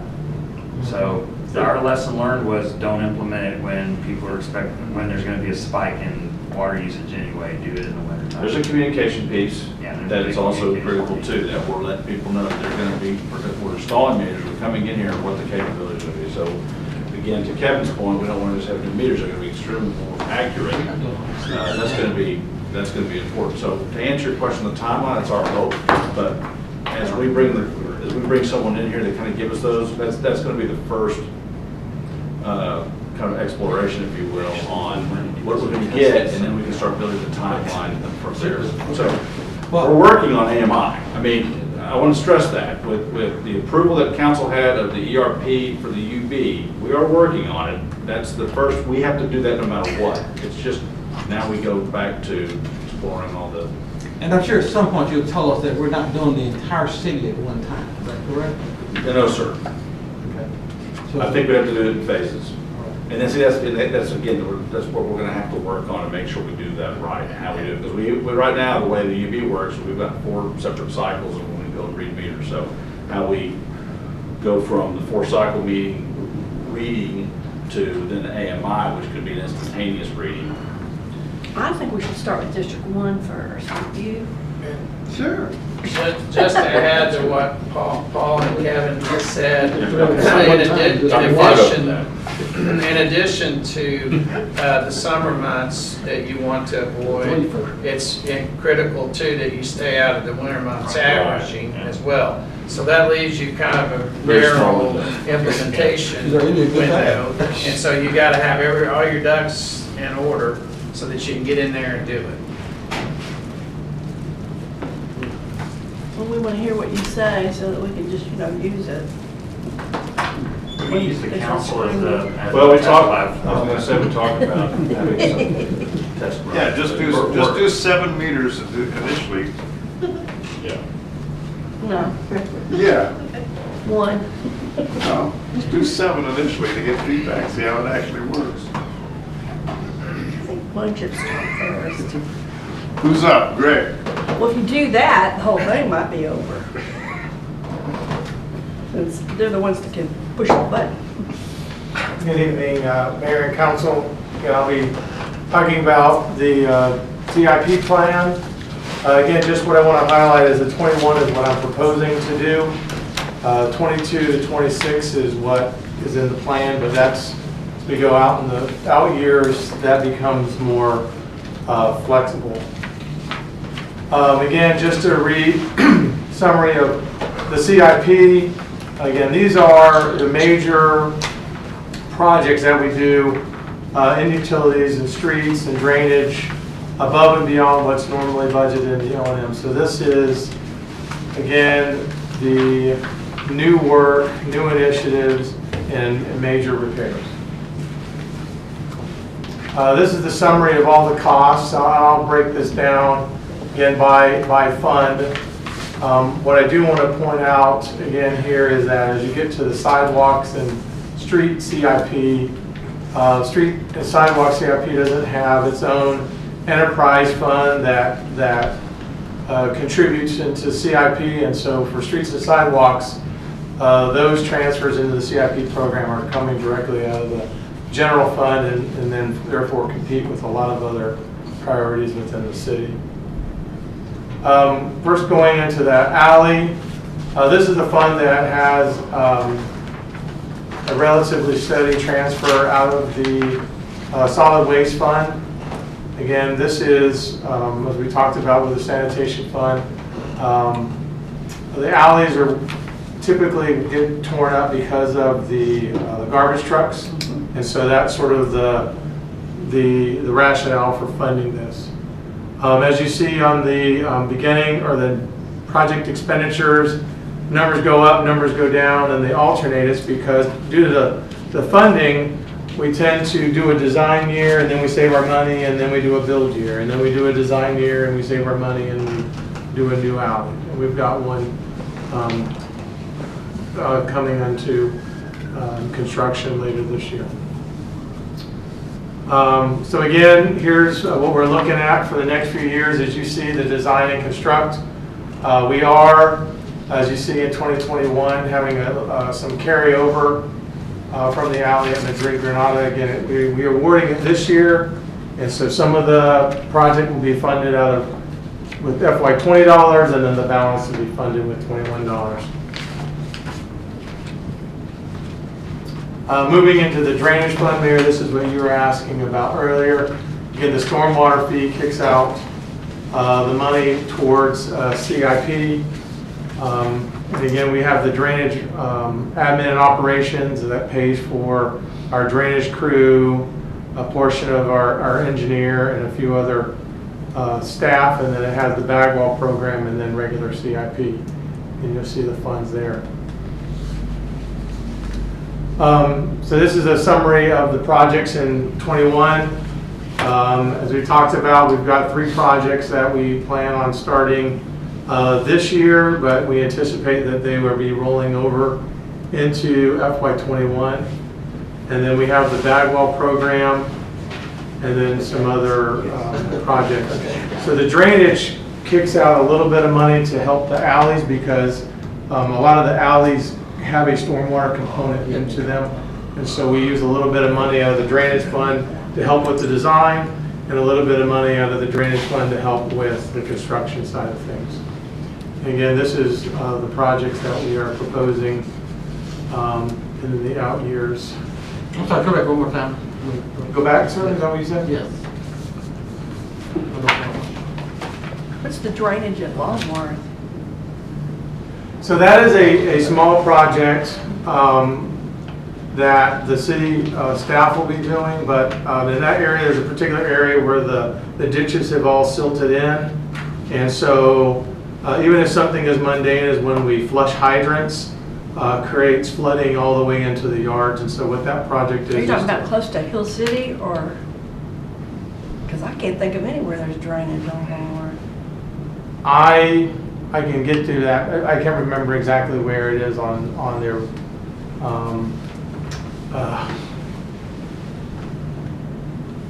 It's. Man, I can visual it right now. I can't remember what the cross street is. I just was out there the other day. That lady with the Atmos, the gas line that was in her front yard, that was going to get filled. Oh, that's right. I can't remember the name of the cross street, but I can get that for you, ma'am. Thank you, I got what I needed. Okay. So as we're getting ready to go into the utility fund, I wanted to touch base on a few issues. To talk about our metrics for inflow and infiltration and how we are doing better. So as Richard talked about in his summaries, we get the city residents, as part of their utility bill, pay us for the sewer, but then we also in turn have to pay TRA based on our actual use. And so what we try to avoid with the I&I is paying TRA to treat rainwater. And so as we've talked about in multiple opportunities, is our emphasis on the pipe bursting program, the focus on right now reducing sanitary sewer overflows, and that also has a tie into the inflow and infiltration. And so what I have here, this is a report that we got from 10 Mile Creek treatment plant. And so comparing 16 and 17. So let me sort of walk you through the chart real quick. So as you're looking at, we'll look at the 2016 chart. The blue bars at the top reflect the rainfall that was received. And again, that particular year, we received 37 inches of rain for the year. When you look down at the bottom, the gray lines represent the flow from our system into TRA's plant. And you'll see the peaks that we have correlate very well with the peaks in the rainfall. And so what TRA does is they run a 7-day average flow, which in this case is the bottom red bar of 1.5 million gallons per day. And they compare it with the peak daily flow, which correlates to those peaks that you see in those really high rain days. And that was 9.5 million gallons per day. And then they divide those two numbers to get a peaking factor. In this case, it was almost 13. So we were contributing at peak 13 times more than a normal flow. So when you compare with 2019, where we had 44 inches of rain, so a lot more rain, but our flows were 14 million gallons per day at the peak, and an average flow of 2.4 million gallons per day. But when you divide those, you get an almost 6 peaking factor. And so what we've done over the last 3 years is we've cut our peaking factor in half, which again contributes that, or shows that we're contributing less water into the TRA when we have those rain events. And I've got another chart with the SSOs that will further illustrate that. Well, so taking it one step, what was done physically to the infrastructure to cause that peaking factor to be halved? I'll show you on the next chart. Well, it's the pipe bursting program. That's what I'm thinking. Replacing all of that old pipe that leaks, that infiltrates into that old pipe, and we're replacing that with new pipe by going and bursting out that old, is it clay or a lot of it's clay, yeah. clay pipe, and putting in HDPE pipe, and that's what he's going to show you.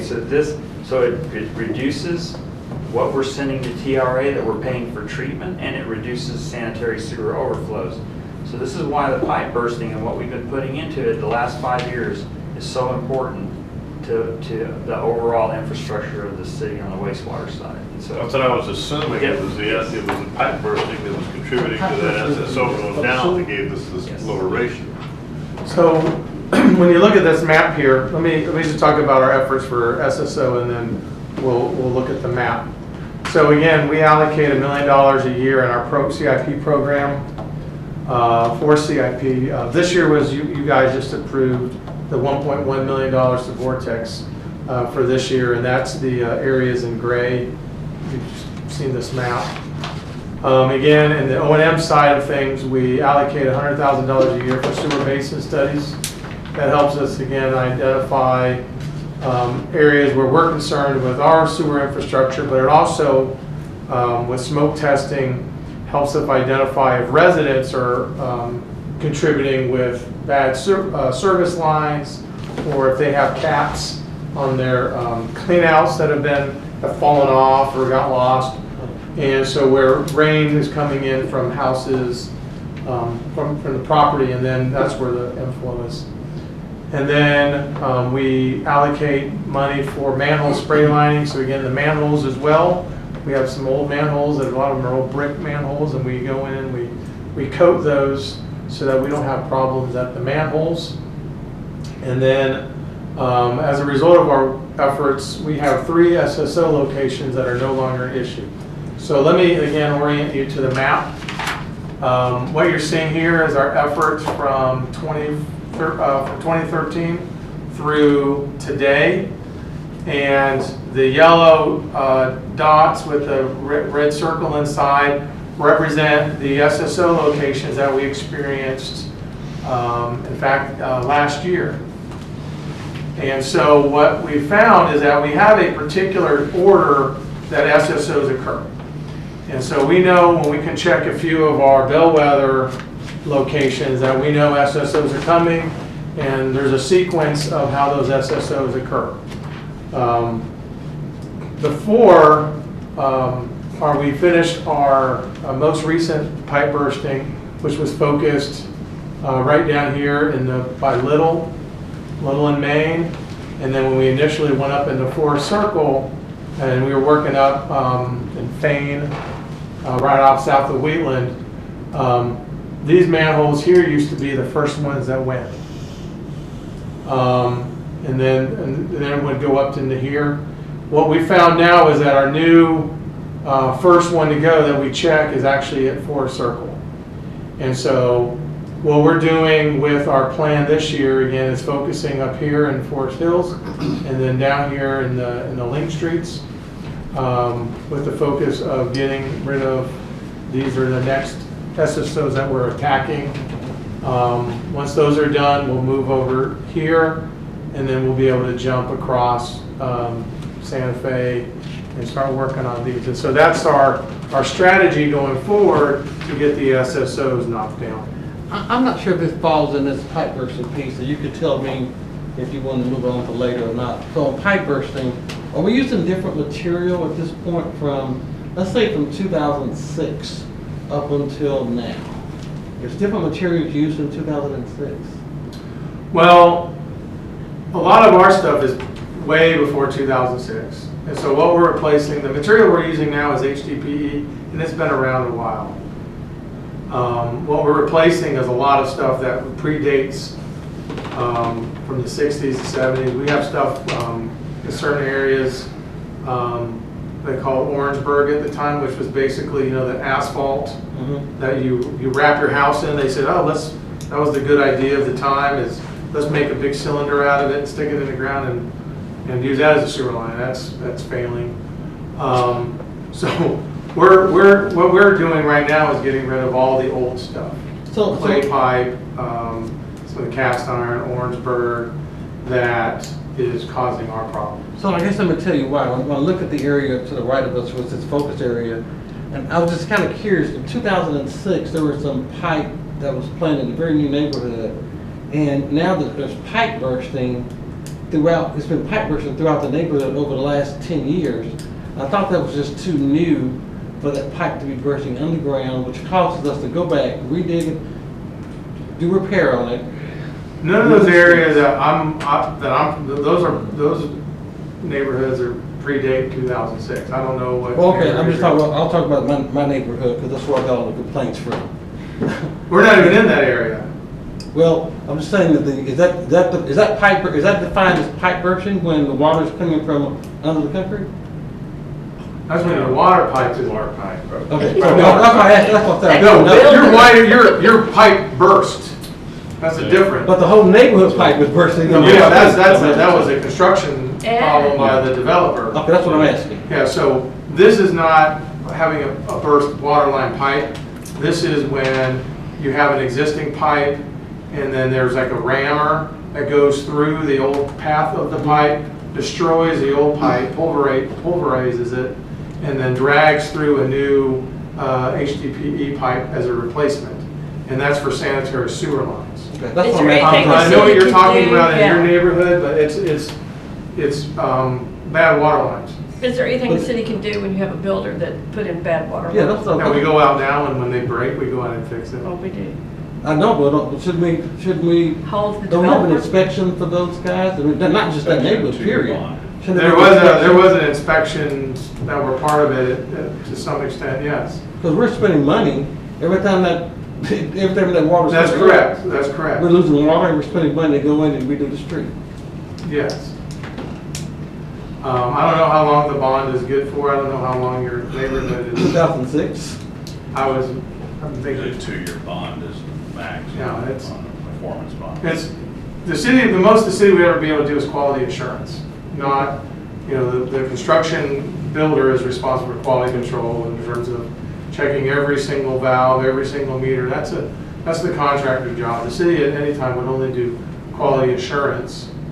And if you're having problems now, 14 years later, really the only choice is for the city to just go in and fix it as it occurs. But if you saw it when it was being built, you would have some jurisdiction over it. During the time that it was being built, and during the time it was being tested, and then during the time when it was still under bond.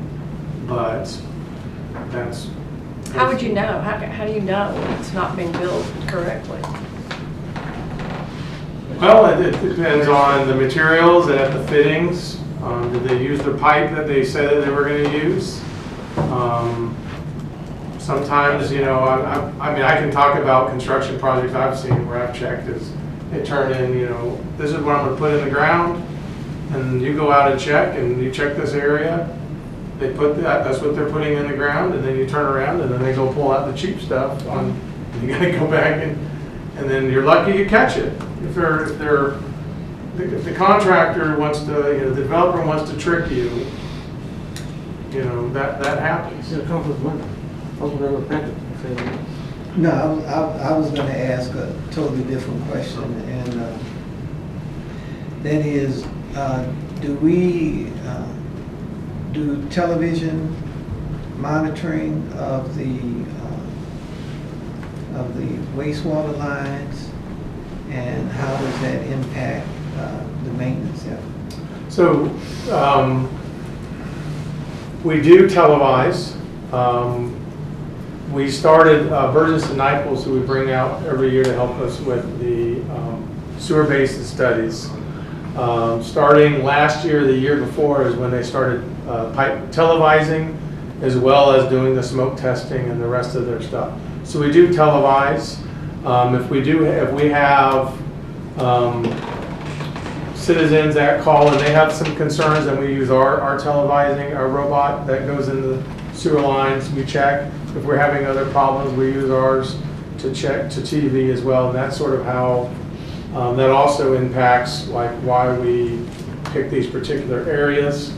We do the whole basin, or all the basins, but right now our focus again is on eliminating SSOs, and once the SSOs are taken care of, then we'll be able to go in certain areas. So, for example, we may have problems way up here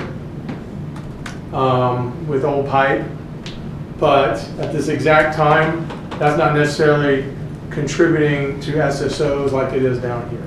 So do we need to get up and we'll say like Fair Meadows, because it probably has some problems. It's an older neighborhood, but we only got so much money every year, so we're trying to really focus and be strategic, and let's attack the SSOs first, and then once we get the SSOs under control, then we'll use the TVing and the basin studies to inform where we go next.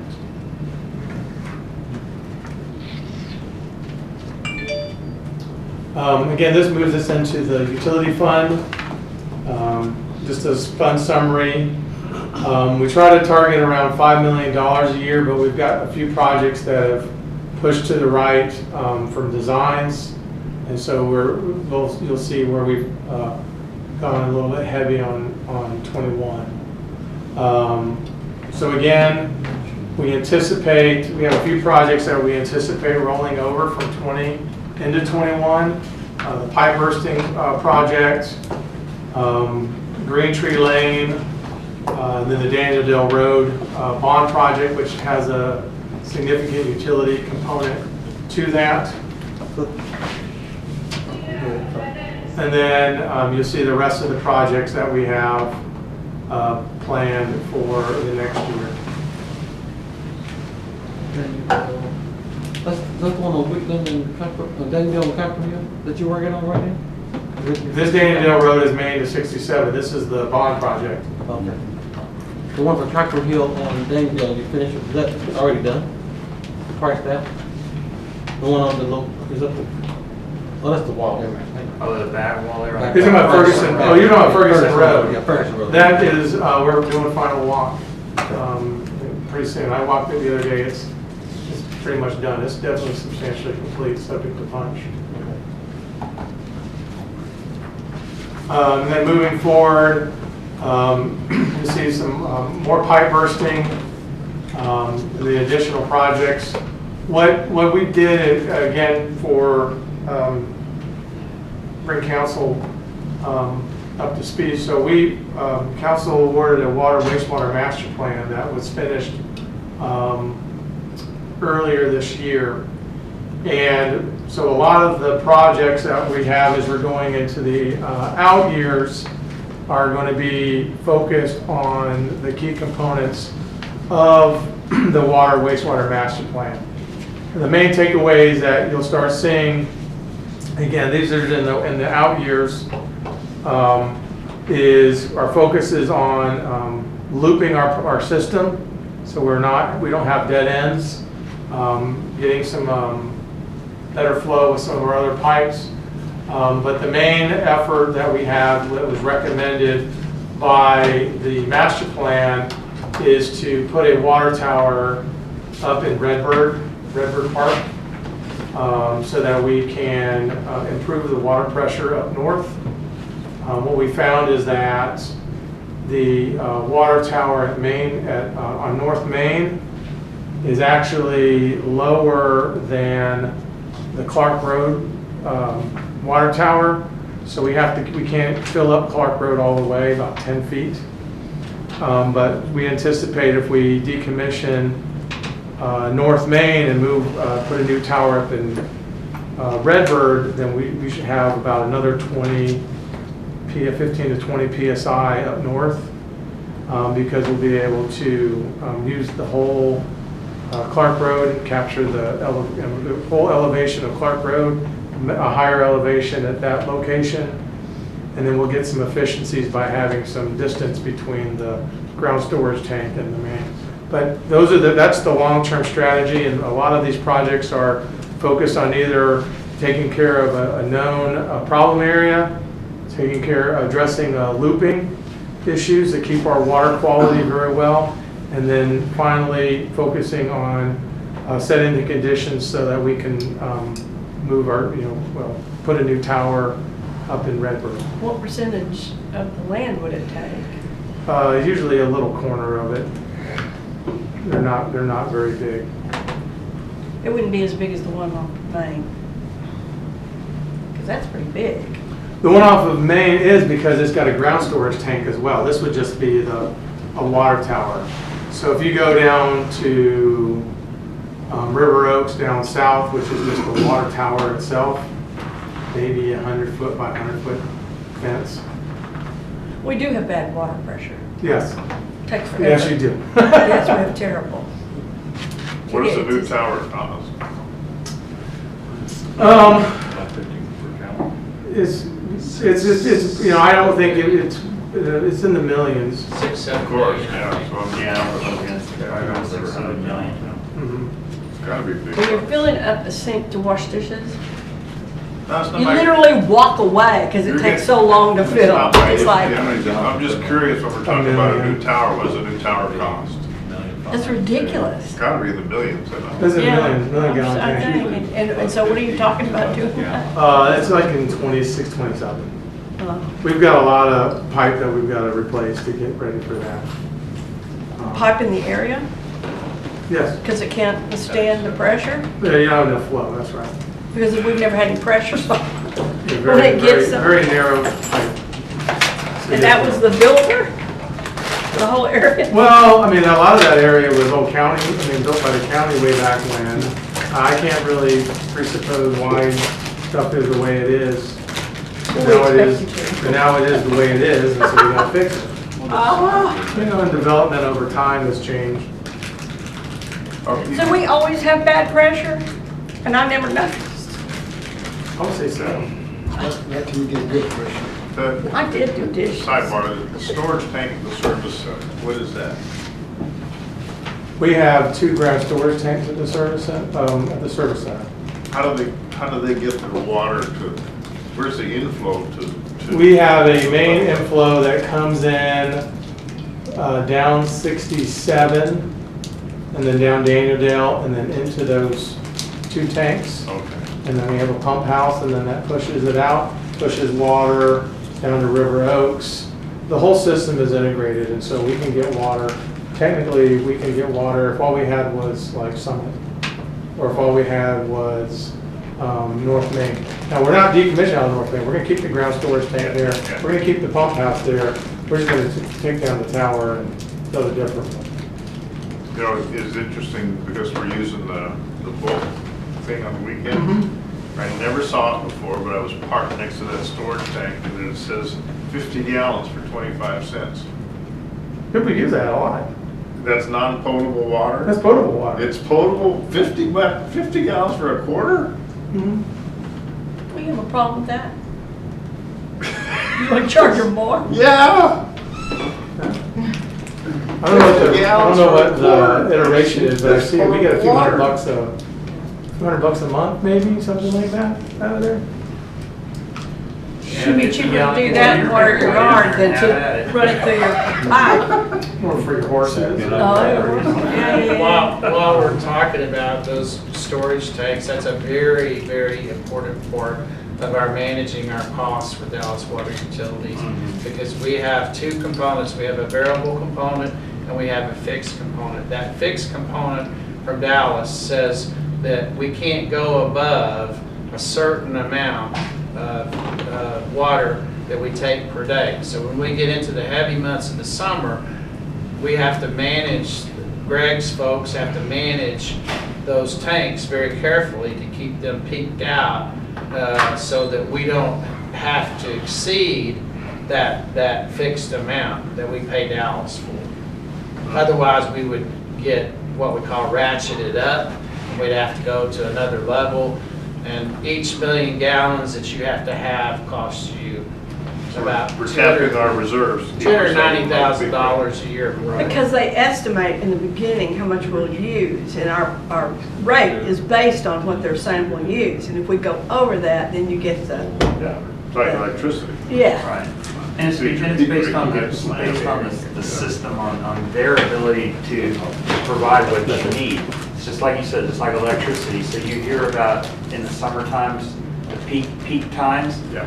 So they have to build plants to handle those peak times. And so the more peaking you have, the bigger the plant, the more cost. If you can keep it at a more of a steady amount, it's better, it's cheaper for everyone. So that's why, as Richard said, it's important that we can manage that. Having adequate storage capacity gives us that ability to manage those flows, to keep from having a lot of peaks and valleys in our flows. But I remember when we had estimated more than we were actually using a long time ago. And it wasn't that we were estimating more, Ms. Jameson. As water conservation became an important issue, and as people began to use less and less water over the years, we ratcheted down. And we during the time that Dennis was the Public Works Director, we went through several, he was here a long time, but we went through several times where we were able to decrease that demand. But a lot of that was through water conservation and people using less water through the low flow toilets, the low flow shower heads, and faucets. And again, one of our things with loops is if we don't have loops, we have deadheads, and we have to flush. So we just go out and just have to dump water out in the street, like up in Longworth, to keep the water quality. And so as more we can loop those systems, the less water we dump on the ground. Is that when you're doing that through the fire hydrants? Yes. And that's a part of the lost water calculation. It is, yeah. Thought that was blowing out sand and stuff. Well, blow down whatever, you know, in a deadhead, you would get a bunch of sediment, and then you blow it out. The water loses all its chlorination, and it loses yuck. So subject to any questions on utilities, we'll go into streets. One thing I wanted to talk about was street maintenance. Again, this is, the focus of this slide is more on the O&M side. Again, as part of the general fund, we budget money every year for street maintenance. Again, that's the mill and overlay, that's the microsurfacing, crack sealing, pavement replacement, pavement lifting, and those kinds of projects. And that's what we do with this fund. And again, just to reiterate, back in 2015, we did a big pavement condition index survey, which is the focus of all of our strategy and planning for our street maintenance. And one of the things that recommended though is what we should be spending on street maintenance in order to get to the point where we achieve the council's goals of the PCIs for pavement, for arterials and alleys and so on and so forth. So starting in 18, you'll see is when the budget kicked in and we went to our million plus years of pavement maintenance. And that's what you see here. What I want to show is the red as you get to the 21 and beyond is the delta between what we budget and what's allocated versus where we should be. The other part I want to point out on the star for FY22, at the 5 years of running these enhanced street maintenance budgets over what we had done historically, we're going to bring them back in to do a study, reevaluate our streets to see how we've done and how we've progressed at this higher level of street maintenance. What does PCI stand for? Payment Condition Index. So you're saying again, if I recall this from last year, we need 3.5 million per year to stay up. To take care of the roads that we have. Take care of the roads we have, but we're only budgeting 1.7 million. That's correct. So what happens doesn't the next year you need more? Because now you got two. It becomes deferred maintenance, that's right. It becomes deferred That's maintenance. why we want to redo the study to see if we're falling further behind and other streets are deteriorating faster, then we've got a problem we've got to address. So what we got to do is we need a policy that puts more development on our streets so we can pay for our deferred maintenance, more real estate taxes. We need more. More than that, I mean, we don't you've got have enough. Duncanville roads being torn up by 18 wheelers. No, but we don't have enough. We don't have enough tax base to pay for the road maintenance. Basically, we don't have enough. We wouldn't even spend that kind of money for years. What were we spending? Just $1 million a year and sometimes 500,000. That's right. 500,000 was Yeah. historical. And So- then the roads disintegrate and then we have. But that's going to compound and get worse over time because they're going to get older and older. And what happens is when they deteriorate to a certain point, you can't maintain them. And then they fall into our capital improvement program because they've got to be totally reconstructed. And that's a lot more expensive. And we've got a lot of roads out there that need to be reconstructed and we don't have the money for them. But what we're saying on here, and so whether it's property development or whether it's something else, the policy decision is if you want to get to where you need to be on street maintenance, you have to find another revenue source because we don't have a dedicated revenue source for this. It's coming out of general funds. We've increased it over the years and we've been able to do as much as we can out of the general fund, but if this study in 2 years shows that you're falling farther behind, then you're going to have to up that amount if you want to continue to try to address the street maintenance part of it, which again is cheaper than reconstructing a whole road. But you will have to decide how are you going to pay for that. And we've had discussions before about potential revenue sources. That is something that is a policy decision that the council will need to make at some point. But after that van came through here, it was a van that had like a radar. Yeah, radar, and it went way down and looked at every street and came back.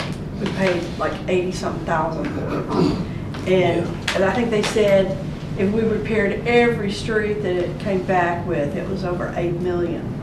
At that time, we can't do that. We couldn't.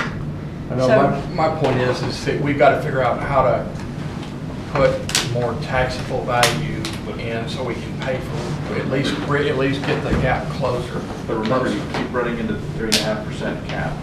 But if it's new projects, If it's new, it is, but then you'll gain so much once it gets back on the roll. So, But Bonnie, you also have to address things like I just said, that Duncanville Road is being torn up by 18-wheelers. I know, but that's not my point. My point is I know what yours is, you're trying to get revenue in. Just get our policy needs to take this into consideration of what we build. Does it have enough money? Does it build enough to supply money for the road for the future? I agree with that. And not all the roads that are bad and that need to be fixed are tied to 18-wheelers. Swan Ridge, there's a section of Swan Ridge right off of Cedar Hill, and we get a lot of phone calls about it where they're like, hey, you haven't fixed our part. Like, your part's so bad, I gotta tear it up. And there's a project where we're trying to work towards to replace that section of road. I try to tie and sequence my water and wastewater work with road work so that the utility fund can help pay some of the pavement costs. So I try to be very strategic with those things, but the challenge I have is making sure that the funds are available in the general fund to pay that portion of the street. You know, a lot of these 2-lane roads, the utility fund can pay for one lane, but I still need money out of the general fund to pay for that other lane, and sometimes that's $500,000. And I didn't mean that was the only road. Camp Wisdom's terrible. There's a lot of roads that are. Cedar Ridge is bad. Cedar Ridge is bad. Carr. I will say this, we're not as bad as Arlington. No, Arlington's horrible. No, you're absolutely right. And Arlington Horrible. Finally faced that problem maybe 10 years ago, and they're, talk about sticker shock. It was awful what they were going to have to do to try to address their street maintenance. And I think, did they pass an extra half-cent sales tax, I think? They had sales tax capacity, and I think they passed a half-cent sales tax dedicated entirely to street maintenance. I don't get is how did they have all those sports complexes coming in with horrible roads? Well, that is the danger of kicking the can down the road. It's not going to get better. Right. Well, yeah, but did that take revenue to bring those sports complexes in? Yeah, but it's dedicated to those, but it's only tied to those sports complexes, so you can't, those aren't, the revenues that they were using for those can only go to build basically sports complexes, or if they pass the initiatives to do those. So that couldn't bring in any revenue from roads? Yeah, it wouldn't be able like general revenue. Oh, But the idea was, you bring more people coming in, spending more sales tax, then that sales tax comes into the general fund and you can use it for more maintenance operation. But to Kevin's point, every city that's kicked the can, it just keeps getting worse and worse and worse until you get to the point, as Greg is saying, that now you can't go any further. You can't do any more maintenance, and now it has to go into your general debt. And so, as you all will recall, when you passed the bond program, there was a fairly significant needs inventory that was not considered in the street maintenance. We only have 3 street projects. But there were a number. I agree with you. Yeah, there was a number of street ridiculous projects that, well, they couldn't afford it because we only had so much debt capacity without. Well, but some of the stuff I thought was kind of So frivolous. there's got to be, so my point is, there's got to be a structural change in the way we think, and that's, the letter I sent to you the other day about stability versus growth. Okay, there's got to be a structural change. You can't, like Kevin's saying, you kick this down the road a little bit more, and it's got to get worse because the roads are going to get older, and they're going to get older and older. So, I think we do pretty good. I think what we do overall is pretty good, because I watch the projects around. I think they're pretty good for what we do, doing good with what we got, but it's got to be a structural change. We can't keep doing what we're doing. The same policy is going to can't keep doing what we're doing and not expect a different result. There's got to be different. And Ramey knows some of these principles that I'm talking about. He's been studying them himself, and it's a long-term fix. We just got to start the incremental process to a long-term fix. We can't fix it next year, or even probably while the time we're on the council. But we got to start in a structural change that fixes it. It's over a 20, 30, 40-year fix.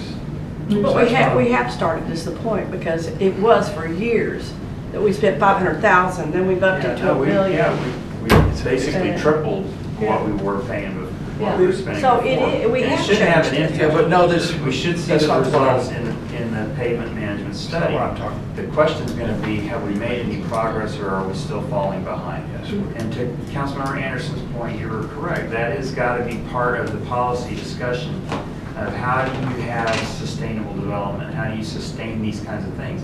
But I will say, there's no one single answer. Right. Property development, property taxes is not the only way to solve this problem because there are so many, that's goes into the general fund. You see all the things that come out of the general fund. And with the 3.5% tax cap, it is going to be a challenge every year. And I will put it this way. When the state legislature passed that 3.5% tax cap, and we showed y'all last year how that amount can get eaten up just from inflationary costs alone each year in the budget. And I think what's going to happen is we're not going to see a big bleed. You're not going to see us cut off our arm or our hand unless you decide you want to cut some service drastically. What's going to happen is it's going to be a slow bleed. And you're not even going to realize that until you're several years down the road. And you're going to realize that we've been losing ground and we've lost people, or we've not been able to keep up the parks like we wanted to, or we've not been able to keep up the streets like we need to. It's going to be a slow bleed. And because unless you find other revenue sources, sales tax is cyclical, and you can see what can happen, and it can get hit by economics easily. But sales tax is a big piece of our revenue. But what other sources of revenue are out there? And I think that's going to be the challenge, to figure out how do we pay for some of these things when you can't do it through property taxes, and you can't rely entirely on sales tax either. Cities that rely heavily on sales tax are the ones that got hit the hardest in this pandemic. The ones that have the big shopping malls and stuff like that. Let me ask you this question here. Bonds, another bond? Well, bonds are not what you want to use for operations and maintenance. That is not a good financial. That's like refinancing your house to fix your air conditioning. That's like refinancing your house just to pay for your broken air conditioning. You shouldn't do that. You got to have those reserves to pay for that. And here's all I'm saying, because I don't want to get us too deep in the weeds. I ask you to study, to find the ways to start making an incremental change so we leave something that takes 20, 30, 40 years to fix. I mean, we start today, that we start that model. And I think everything we build, economic development wise, every street, every park, we got to see, do we have a way to make it pay for itself? We have to consider the consequences of what we're doing. If it's something that can't pay for itself, it's like building a building that doesn't make enough rents. It can't sustain itself, or it just makes enough just to pay its debt service, and it can't fix its air conditioning. And so that's all I'm asking. At some point, Rich could, and I'm saying Rich because I'm thinking if we get a briefing, not immediate, it take some time, but on what are the authorized legal additional revenue sources that the comptroller of the state of Texas would allow us to do other than property and sales that could give us a leg up on terms of getting ahead of this camp. Probably the thing that has become somewhat popular when we discussed it was having a street maintenance fee, and somehow tying that into your businesses And residential as well. Yeah, and residential as well. Like a pit. That's not palatable. No. So that's what I'm saying, it's just, what are the strategic, legal, other sources of revenue? Well, are you asking about palatable, or are you asking about realistic? Both. Because you can go to We the have to balance them out. Barry, you can go to the people and ask them, let them take a vote. Where do you want to cut? You want to cut parks and have better streets, or do you ask them? Because It's not a cut, it's an increase though, John. no, I'm saying if you take funding from one service to another, where do you want to give? That's not what I'm saying, that's not what Monty's saying either. Well, I know that's not what Monty's saying, but I'm saying you have to ask the people what they want to do. To do what we have to do. legal revenue sources that are both palatable I'm just- and reasonable. Oh, my God. Here's all. You know, how do we strike that balance? And this- Palatable is sales tax. I mean, Yeah. because sales tax, everybody buys things. Well, we're at the max now, aren't we? No, but what I'm saying is, then you look at what generates sales tax. Are you willing to bring in development that generates sales tax? Because, I think and you that's would all also consider people from that. outside of That'd the be a very city. big consideration. That's also people from outside the city who are paying sales tax. Yeah. That's right. But that's only gonna go so far too. Right. Like you said, that's just one piece. That's what I'm Yeah, saying. Property it's tax all and the time. sales tax aren't the cures. That's why you're saying other revenue streams. What are they? What are those things that we need to look at? So we'll talk about another You can have one bake here sales. later tonight, then, another sort of funding mechanism, another tool. But I don't know that I would say that it would be palatable. Again, when you're asking people to pay more, is that palatable? I think there's ways to do it without paying more. And there are people around, there's people. There is. and There's ways There's to ways to do it service. without paying more. It's the organization that, if you take the shopping center up where the 99-cent store is, just for instance, on Camp Wisdom up there. Okay, there's a lot of land there. There's a lot of land. If you put other development on that, if you put residential development on top of that, maybe 3 or 4 stories on that building, and a different, it's on the same plat, but it's not, you're gonna double, triple, quadruple the sales of the real estate value on that property without having to add new roads. Having to add new, well, you may have to do something with utilities, but there's a lot of that you can do. If you put an accessory dwelling But unit what in if the you don't back of- own that? No, but you encourage But that, you- we do it you- with policy, we encourage. And that is exactly We what you're encourage it. doing with the zoning ordinance update. That is why You that can't- process is so important to you, because this is where you put those tools into place to incentivize that Yes. the kind of Right. development you want. You encourage, you can't force anybody to do anything, but if you took a house, a regular residential lot, and you had an accessory dwelling unit on the site, a separate building over the garage where somebody has an apartment, you have another building on a site, you create more taxable value on that site. And most people don't want that. Some people do, not everybody's we're not gonna not force anybody, I said you encourage it, and the No, times but I are heard from changing. people when we were talking about the zoning and talking about having rental property on there, so they don't want it because you're not aware of this, but we had a lot of issues with people having, I don't know what they were, but they were housing people in buildings in their backyards, and citizens don't want it. Well, I'm just saying, you're getting into, No, I'm not giving getting an into it. You example. suggested No, it. no, I'm not, I'm just using the Y'all- example. I'm just sorry to interrupt, we were on budget, but what y'all are discussing is policy issues that are very important. And those are the things y'all need to be discussing. And the mayor mentioned last night, because I think you brought it up, Councilmember Anderson, this is why your all's retreat is so important. Those are the times to discuss those things, as well as right now going through the zoning ordinance update. But this budget stuff is, again too, this is the catalyst to be thinking about how are we developing as a community? How are you as a council going to address the future needs of this city? Or are you going to kick it down the road to the next council? And this is important. So your all's points are all very valid points, and that's the discussion that you all need to have and come to a consensus on how you're going to develop and how you're going to pay for these things that people want. And everybody wants something different. What's important to one person is not important to another person. That's the tough decisions y'all get to make. You know, I like your thought, and you said about the retreat. I think sometimes we start our discussions, and when it gets to the retreat, we forget these things we're talking about. So is there a way now that maybe Kristen can capture, as we go along and have these discussions, whether it's budget times or meeting times, we need to capture these nuggets to talk about at a retreat, or even don't wait till a retreat, because that's once a year. But we really need to start capturing our own notes, where we can go back, because if not, by the time retreat comes, we're going to be on something else, and we'll forget what we're talking about today. I don't think once a year is near enough to talk about strategy. And we're the only board of directors I know of any organization I've ever been involved with that strategizes once a year.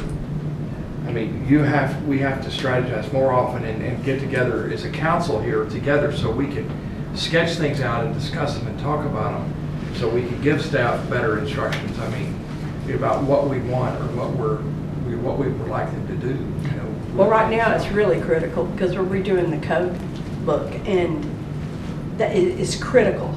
We had 3 meetings, we had 1, and we didn't really even finish, so we're gonna have Y'all need to to. go back over You that. just think, It's been a while. just think about it, if you even, can you even remember what we talked about at the last Yes. retreat? And look how much the world has changed.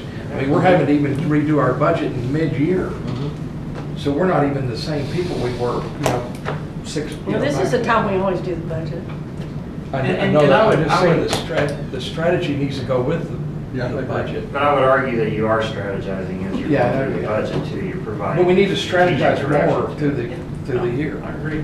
But I mean, again, I'll echo what Councilman Jameson said, the zoning ordinance update is your chance. Critical. This is very critical that y'all are involved in that and that you are crafting and giving input to staff to develop the kinds of ordinances that will incentivize what you want to see, not allow what you absolutely don't want to see. And we're And it talking has to about go back to that neighborhoods comprehensive here, plan. where people live, and there's things that they don't want.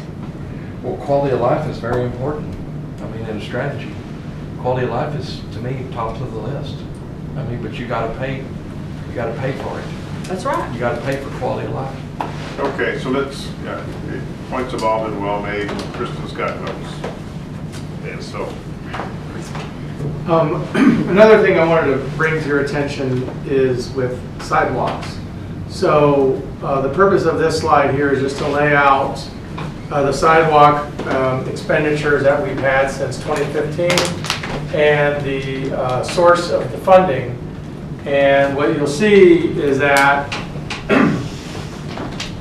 the red light fund was the biggest contributor to our sidewalk program. And as you know, that went away.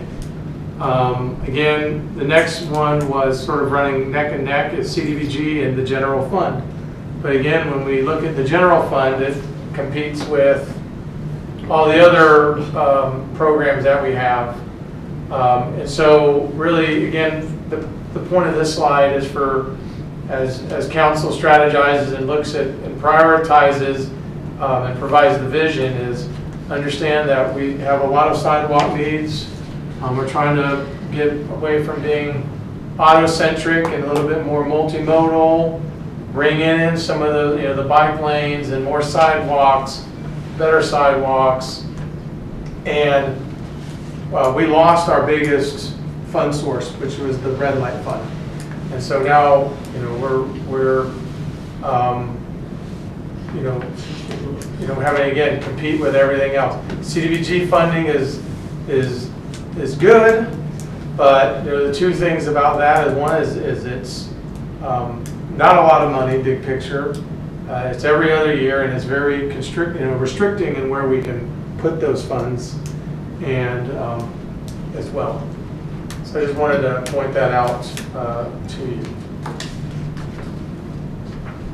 So again, here's the streets and sidewalk fund. The FY21 budget does include $265,000 from the general fund, and then that's packaged with the $90,000 for the CDBG project that y'all approved a few council meetings ago. And then you'll see the expenditures for street CIP and the sidewalk CIP projects. The 265 again is all street related, and we'll go into that. But what I want to bring your attention to is the red oval down at the bottom. We have $5 million. Down here, if we do these projects right now, we're looking at almost $5-6 million deficit in achieving those, and we'll run through those projects here. So in 21, again, we have the one CDBG project, that's the $90,000. Beaver Creek and Swan Ridge are projects that we're partnering with the utilities on, again, because those are really bad roads. And then East Carr, The Wintergreen Phase 1, that's the contract that with Dallas County that's going on over at Wintergreen in Maine. We talked about that, y'all asked about that last night. That's the $61,000 cash that we, as our cost share towards that contract. As we know, we're getting ready to do Green Ribbon, and the $79,000 is for the construction admin associated with that.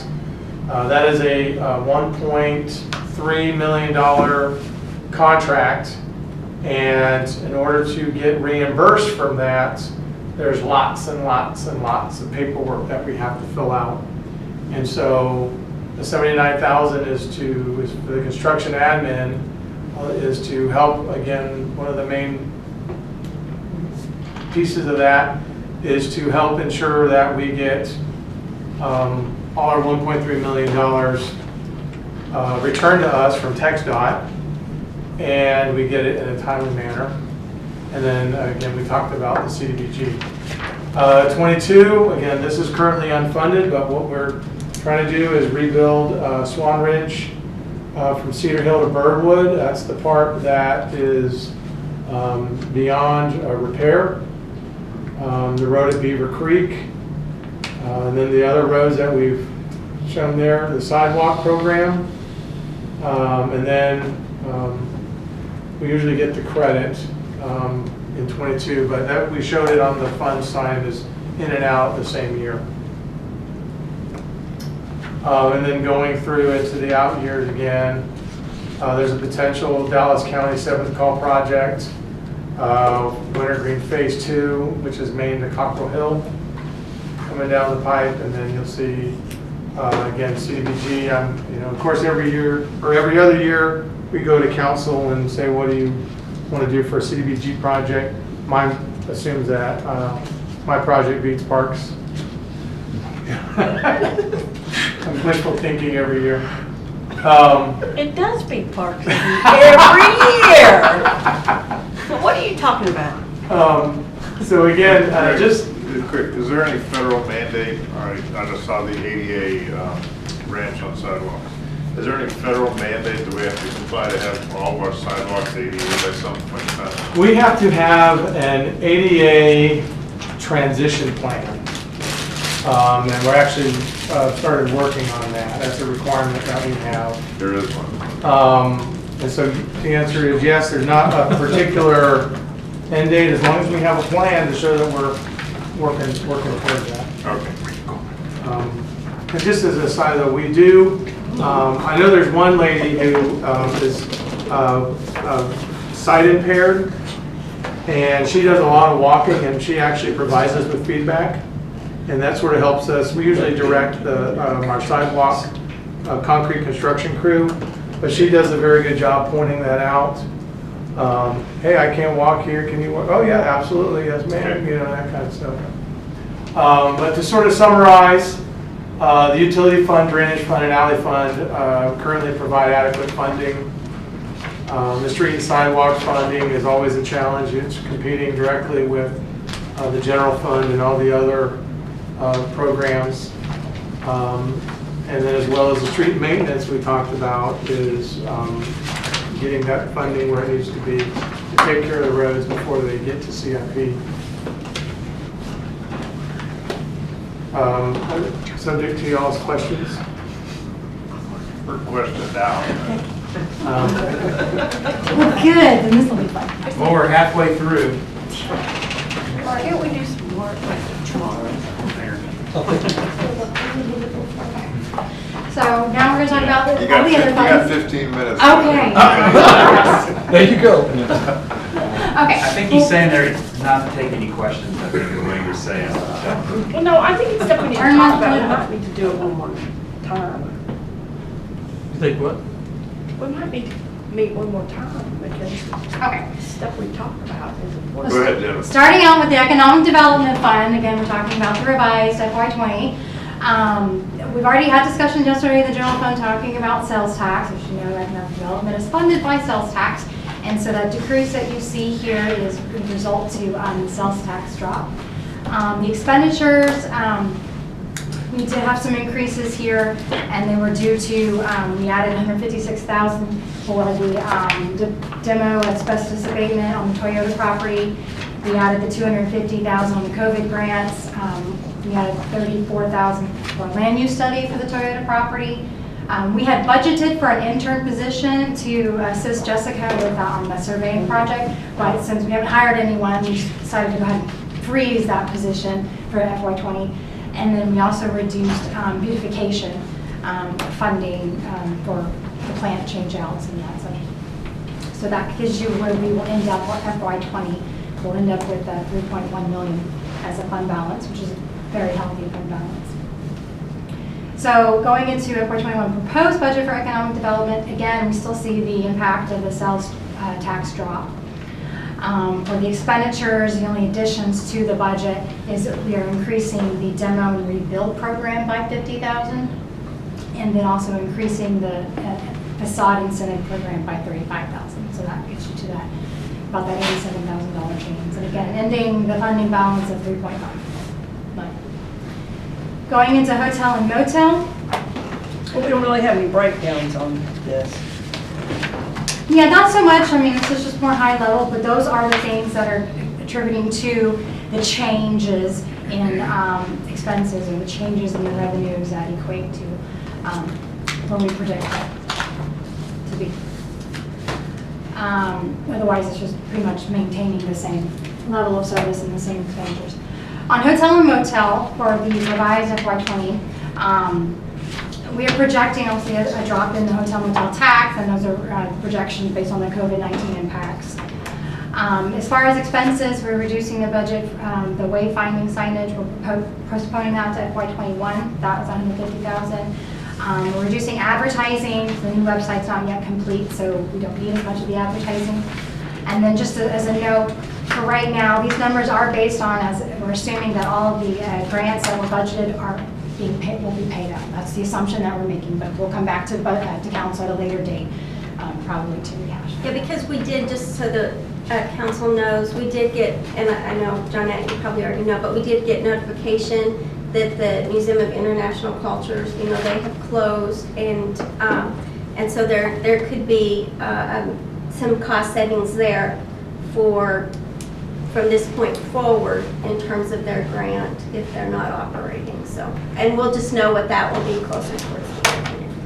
I think they already sold their building. Yeah, they have sold the building. Yeah, they did. Yeah, they're moving. So the out. doctor next door, who owns the orthopedic Henderson. So we'll end FY20 with a 1.9 million ending fund balance. For the proposed budget, again, we're projecting some economic and COVID-19 impacts still going into FY21 for the hotel tax. On the expenditure side, all the grants pretty much are the same, but we are adding back in the Duncanville Football Classic for $45,000, as well as the Hampton Inn Suites incentive tax rebate. And again, this budget does include the assumption that all the grants that we've been typically funding are still there.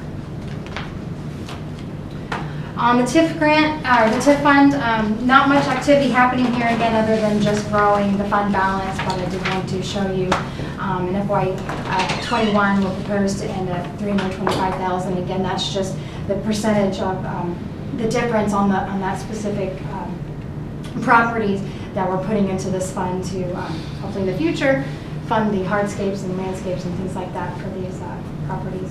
But expenses are unchanged at this time. Getting into the field house, now, as we all know, this has been, with the COVID, has been a big, has impacted the field house greatly. On the revenue side, just from March 16th through March 31st alone, the reduction in revenues came to $340,000. Of course, we lost our main revenue generator event, which happens in April, it's the GASO, that did not take place. And the field house is open as of June 1st, but we're still waiting for more guidelines and how we're going to resume business, waiting for more of those kind of guidelines. So we're projecting about $622,000 loss than what we had budgeted. On the expense side, we did make some reductions there. obviously reductions that are due to their closures, such as reducing part-time salaries, part-timers that are obviously not working, contractual services such as janitorial services that we're not using. We did furlough full-time staff for the month of May and part of June to try to save some salary costs there, and of course reducing our food and beverage costs, reducing some of the camp costs, things like that. So it is not, the expenses are not as less as the revenues at this time, because we are still operating the building. We're still having to keep the electricity on and do deep cleaning and utilities and doing things like that. So we are still having to maintain the building even though it was closed. I wanted to kind of show you a graph, though, however, of the field house for the last 10 years, pretty much since the city has taken ownership of it, and wanted to point out that really over the last few years, we have been closing that gap when it comes to turning a profit. And I wanted to make note that last year, FY19, we did come in at a profit, approximately $20,000 over our expenses. We were budgeting only about a $2,000 profit, but we were tracking ahead until COVID hit. And so that's the yellow bar that you see there. So that obviously the net loss is that number there. And then making a note here that when we created the budget, again, we did have a full understanding of really what the guidelines and the impact would be with kind of the slow phase in opening back up. So we will be reevaluating our expenses and reevaluating the revenues to be more realistic when we come back to you in August. So on the field house. This really makes more sense to look at when the field house is giving their report. This really makes more sense. This is the real look versus what they're just giving us of income coming in and revenue to my thought. I can understand this better other than just hearing income is coming in and not comparing all these to expense bill going out. And lastly, Go back to the other slide. Sure, this one. So with the COVID impacts, let me go back here. The debt services is correct? Yes. Again, the debt service does end in FY25. And so that is the expected debt service on the building in FY21. The $55 million, or $538,000.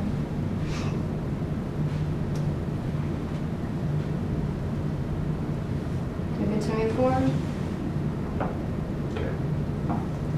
And lastly, on the internal services fund, the fleet replacement, the IT replacement, comprehensive self-insurance, especially the workers' comp liability. For the FY20 revised, the contributions there, in FY19 we had the contribution set to 40%. And so that revenue is the same in FY20. FY20, we're just catching up on vehicle that were budgeted in FY19, but we're actually paying for them in FY20 when they actually hit the book. So that's really where the variance is there in the ending fund balance. We're only looking at ending fund balance here. On the IT replacements, we had no change in contributions or purchases. FY19 we ended in a lower fund balance due to actual purchases, so that's where that variance comes from on the ending fund balance. And then the workers' comp liability, no change in the revenues, but our projected workers' comp claims this past year have been higher than what we had adopted originally. So that's the variance there. For the proposed on the fleet replacement, again, the contributions have stayed the same, 40%.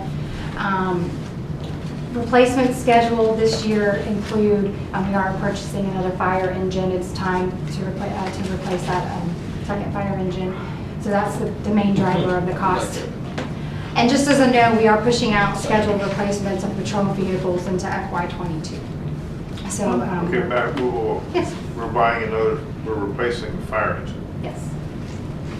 Yeah, and fire engines are every 10 years. So, we buy an engine, it's on the line for 10 years, and then it goes into reserve for 10 years. So which one are we retiring? The 271? It's one of the ones out of Fire Station 1. Yeah. What we were just replaced was a Quint. So it'd for be Fire the, Station 2. it'd be the reserve engine at Station 1. It's the reserve engine, so it's a 20-year-old engine now. Yeah. So it's roughly another $1 million for one of those things, Yeah. or? Yeah. Yeah. But we won't be buying another It's engine not for a a chin, good it's 9 not a years. Quint. I know it's not a quit, it's just a, yeah, okay. So it's just the timing of the replacement. And they do get a discount, so they'll probably, will be bringing the prepayment, the way we get our discount, we'll be bringing the prepayment to y'all probably in September to get that approved, so that when we get to October 1, they can make a deposit on the down payment on that to get the discount, and then they'll get started building it. And that'll be pulled from this Just internal replace it, service yes. fund Yeah. budgeted amount. Yeah, most people finance fire trucks, so that's one of the good things of having a replacement fund. All right. Pay cash. And no way to extend the life out, I mean, no way to. You gotta be careful about that. 20 years is pushing it, because they do 10 years frontline service and 10 years in backfill service, or what they call secondary service. And you're pushing a fire engine after 20 years. And the routine expenditures on a fire truck can cost thousands of dollars. Okay, thanks, Jennifer.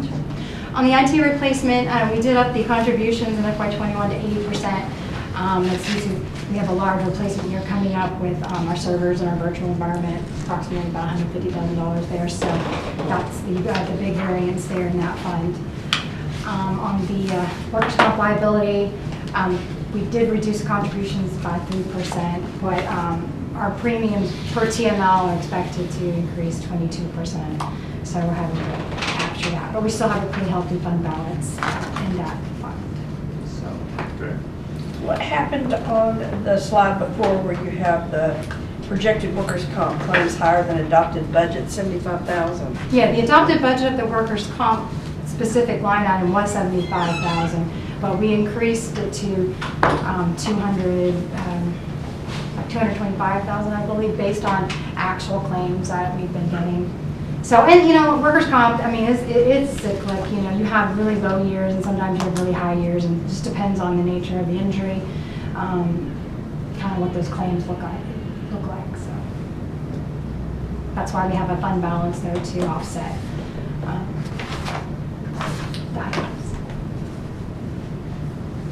So that's all for the other funds. You have any other questions? All right.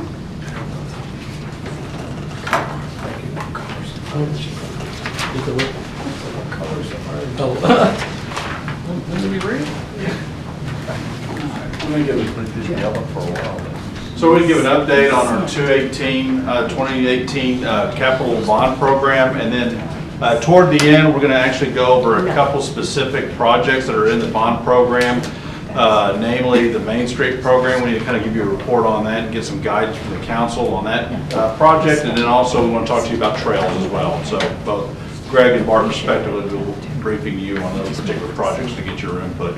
So just a real quick recap, February 6th, council adopted the resolution, created the Citizens Advisory Committee, just to let y'all read that. Basically, to fast forward, March 7th, bond funds were available, started moving forward with the projects and spending the money. So just real quick, this is not a pretty slide because I included these splash marks. I want to be very upfront with the council that you've seen this presentation before, and I just want to be perfectly upfront of what we told you before and what's changed. So I wanted you to see that so you're aware.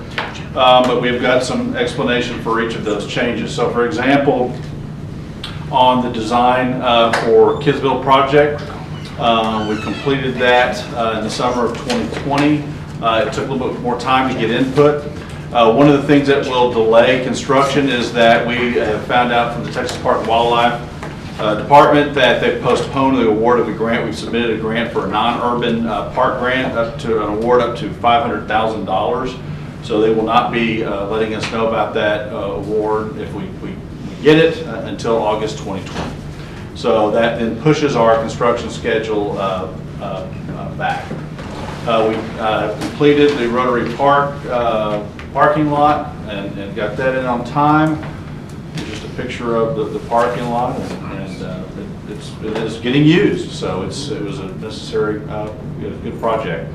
Harrington Park, we will be coming to council soon to brief you on the design for Harrington Park, and I hope to then go out to bid and begin construction in the fall of 2020, completing it in the spring of 2021. The Lakeside Park Pavilion is complete. We were able to complete that in the summer of 2019, and then the next part of the Lakeside Park development will be the parking lot design that we will hopefully complete in the fall of 2020, about a 1-month construction project for that. We'll be coming, again, we'll be talking about some of the trail project ideas with council here later on this evening. Here is a picture of the park pavilion, so it turned out very nice. East Daniel-Dale between South Main and US 67. As council is aware, we went through some design changes to incorporate bike lanes. And so that did push us back a little bit, but we plan to go out for bid and begin construction in the fall 2020 and complete that within a year. Cedar Ridge, South Cedar Ridge and Big Stone Gap is our last project. That's kind of our holdover project, and so we were going to be pushing that back based on input that we're going to get from council on the discussion of Main Street and Camp Wisdom. As you recall, we discussed doing a feasibility study for Main Street to make sure that that was going to be a viable project. It was extremely important that we have that feasibility done. Council approved that item, as a matter of fact, to look at the entirety of the Main Street from Camp Wisdom all the way down to the downtown area, and so we need to report back to council on what those findings were, and Greg again will detail that a little later.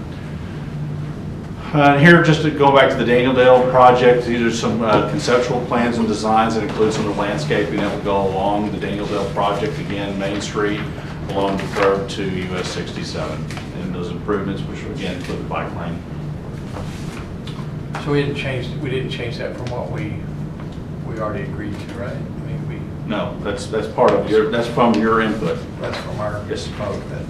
Yes, sir. There are 4 lanes, and then you see the sidewalks on both the big trails. Yeah, and the bike's only on one side. No, 10 foot and 8 foot, so it's both. Right, on both sides. Sorry, I'm not pulling this. There's bike lanes on both sides? Mm-hmm. Okay. I don't remember that, okay. Based on the input. So they're finishing up design. Again, we'll be coming back to council for construction award. Fire station. Again, we're hoping to be able to acquire the land. As you recall, that's taken a little bit longer, but we're making progress. But that hasn't prevented us from moving forward with selecting a construction manager at risk manager, and also awarding the architectural design. So we have been moving forward with the design for the fire station project as we await the conclusion of land acquisition for the fire station. Again, hope to complete the design schedule in the winter of 2021, then starting construction in the spring of 2021. And then what's kind of nice about this, a little good news, is we hope to then move up the construction by utilizing construction manager at risk. And so as opposed to winter 2023, to hopefully complete it by summer of 2022. And then the Municipal Service Center also moving forward, got pushed back a little bit to the summer of 2020 due to the programming. One of the things when you go through programming is that you throw everything on the table that you would like to see in any kind of facility improvement, and staff threw a lot of things on the table for facility improvement, which we had to go back and do a little value engineering, and that happens on any kind of construction project because you're trying to stay within the budget. And so that took a little bit more time to get in there to make sure that we were capturing everything that we really needed to have for the expansion and improvements for the Municipal Service Center. We got the proposal from Hewitt Zollers, who did our facility study, so they did the engineering, so we had some savings there because they understood the facility. We hope to begin construction of the Municipal Service Center in the fall of 2020, again concluding in the spring of 2022. And why that's going to take a little bit longer is because we're going to be adding, and I'll show you in this slide here, This is Daniel Dale Road up here to the north. And so what you're going to see is we're actually adding more space up here to the north. And so what will happen during the construction is this will be constructed first, and then staff will have to then move in here, and then we'll start construction here. So that is still going to be a fully functional facility while we have staff in there and construction going on. So that's what's going to take a little bit longer for us to complete this particular project.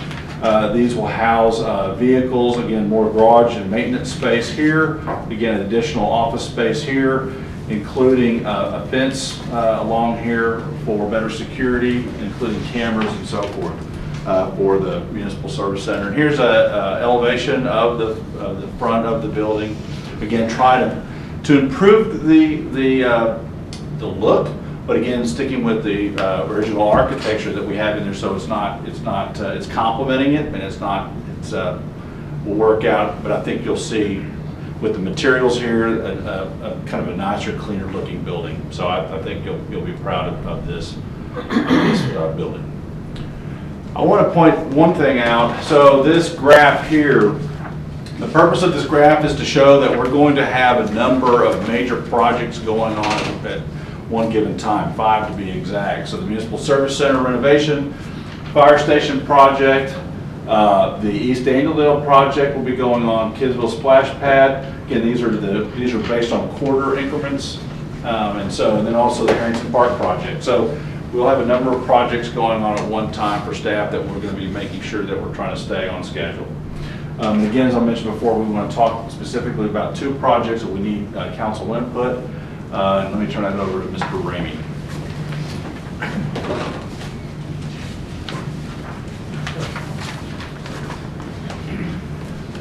So, again, the Main Street project is the second of the bond projects as part of the street bond.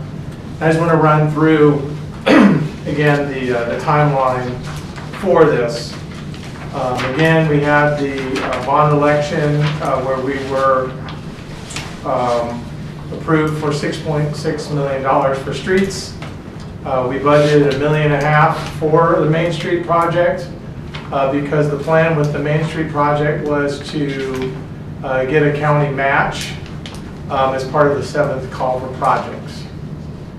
And that was all, again, based on feasibility and making sure that we found the project, we got the project that would qualify for the 7th call because of for the match. To do that, in May, council approved the project-specific agreement to Dallas County to do the Main Street corridor study, which looked at the whole corridor, focusing on the 3 intersections along Main Street: Camp Wisdom at Main, East Davis at Main, and Center at Main.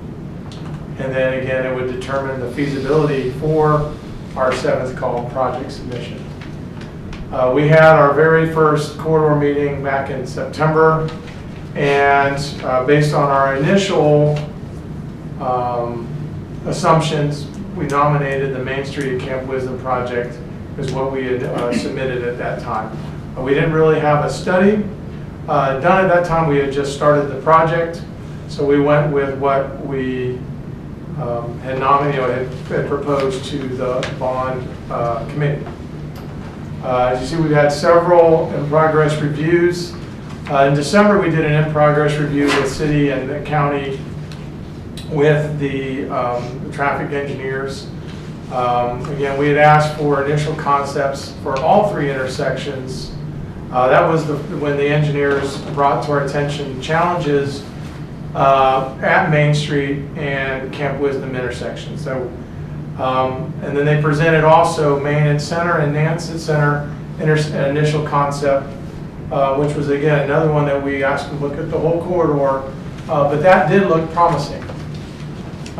So in February, we met with the Dallas County Director of Public Works, and basically she said that the Main Center and Nance Center intersection looked to be a feasible 7th call for project.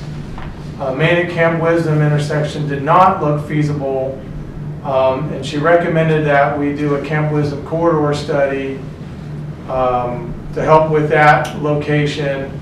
And she also said, but give us some concepts to make that intersection work, so that we had some information so that we could make those decisions. That was in February. February to now, I know it's been several months, but we've been working on surveys and plat reviews. We've had to, that's an older part of town, and we've had to do a lot of research to see where the right-of-ways are. Again, the engineers had to further develop some concepts for feasibility to help us with that planning project. And then the county negotiated to extend the corridor south to Nance as part of one of their recommendations. And then, of course, we've had a lot of delay due to COVID. Okay, so again, here's the scope of the project. A little trick, north is actually to the left. You'll see I-20 is actually on the very far left of this. The yellow solid line represented the initial scope of the corridor, length of the corridor, and then the red circles that are solid represented the 3 intersections. And again, we always, as part of the corridor, we always wanted to look throughout the entire corridor so that we would know what else we needed to do to make that corridor the best it could be. If you look over to the right, the dashed yellow lines heading down to Nance, and the dashed circle represented the increase in scope that was authorized by Dallas County Director of Public Works based on input from the engineers as they looked at the Center Street location. So here's what you're going to see now is the concepts that have come out so far from the traffic engineers looking at the locations. So the first one, this is our initial concept that we came back with at Main Street at Camp Wisdom. Again, you're going to see some at grade, and then there's raised, and then we'll look at the other the Center Street as well. And then we'll talk about you're getting your input and guidance. So this was the first one we looked at, and so you probably can't see a lot of it, but what you see a lot here is that we incorporated another right turn coming out southbound on Main Street to make that turn on Camp Wisdom. We've enhanced, again, straightened this out. And then we added, the initial concept was to add some bike and pedestrian facilities to the west side of the railroad tracks. What we found with this project was the cost exceeded the budget amount. It was $4 million. It did address the grade issues at the main intersection. It did not affect ingress and egress at Husted. And now, this is something very key that we looked at is, let me see if it shows up here. If you're looking at this apartment complex right here, and you're looking at the entire neighborhood of West Park, there is only one way for them to get out, and that is Husted. And so everything we did was, how do we make sure that those people on Husted still could maintain the optimal access to the apartment complex and to their homes. The challenge right now, though, is, I'm sure you all know, is that we have a set of signal intersection here, and then you go, roughly 20 feet, and then you have another intersection as well, which adds to the complexity of this location. But this did not affect the ingress and egress at Husted, but it also did not address the double intersection confusion. As we looked at it, we estimated that it would have minimal economic impact to the surrounding area. In other words, it didn't really open anything up. It did provide some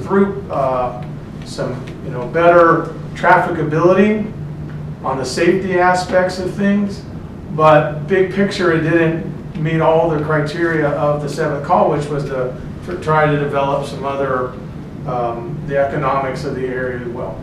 And this particular area required BNSF permission, and they shut us down and said, it's too close to our railroad. As you know, they've become very touchy on the railroad. That was where we lost all our vegetation as they ratcheted their requirements. And so we had to reconsider that. And again, this was not a solution that was supported by the county. So then we went back again. This was part of all the rework that we've been doing, the traffic engineer been doing. We said, okay, well, let's look at it with a reduced scope. This brought it down to the budget of $3 million, which was our budget with our portion of the bond money and the county portion of 7th call money. Again, it did address the grade issue at Main Street. However, it affected the right ingress and egress at Houston. It made it a right in, right out. And as you know, the Kroger is right here. And people are leaving, and so if you want to go to Kroger, you got to go like this and make a U, go down here, make a U, you go to Kroger, etc. We felt that it adversely affected all the residents in the apartment complex and south. It did have minimal coordination with BNSF because we have minimal bike and pedestrian facilities. And again, this wasn't supported by the county. Basically, Alberta is like, I'm not going anywhere where those amount of people are going to be affected. I was like, I agree. We're not messing with the people that live off of Houston. So then we looked at a bridge. And so what you really see is you got the bridge starting right here, going up and over the railroad, going up and over Houston, going up and over the railroad, going up and over Maine, and then tying in sort of off the map, or off the page here. That's $6 million. That was outside of everybody's budget. It did take care again of the grade issues. It took care of the folks that live and use Houston to get to and from work and everywhere else. It took care of the confusion of the double intersection. But it presented its own complexity. Again, you got to go under the stop sign, you got to jump across, make a left or right turn, or make a left turn. It had its own complexity. Again, you're putting a big bridge in the middle of your the street, and so we again felt this had minimal economic impact on the surrounding area. It did again have minimal coordination with BNSF because we're going over their railroad, and again, we don't have any bike and pedestrian facilities, minimal. And again, this was also not supported by county. This is frankly was too expensive for all of our the budgets. So again, this brings us to what was recommended. Again, Wait a minute, what happened with Maine and Camp Wisdom? Just nothing now? Well, it's up to that's where we're at right now with we'll have some slides for the discussion from council on what what guidance you have for us that we can go back and talk with the county about. So you don't have so you don't have a record. You're saying everything is not good, nothing's good. Then so. Well, what I'm saying is that the Camp Wisdom and Main intersection is not going to get support by the county, and some of the solutions that offer what we were trying to address in order to keep Husted from being impacted and getting across addressing the grade issues were things, depending on what you want to do, were things that we would have to then in turn pay for completely. And so we'll talk about that.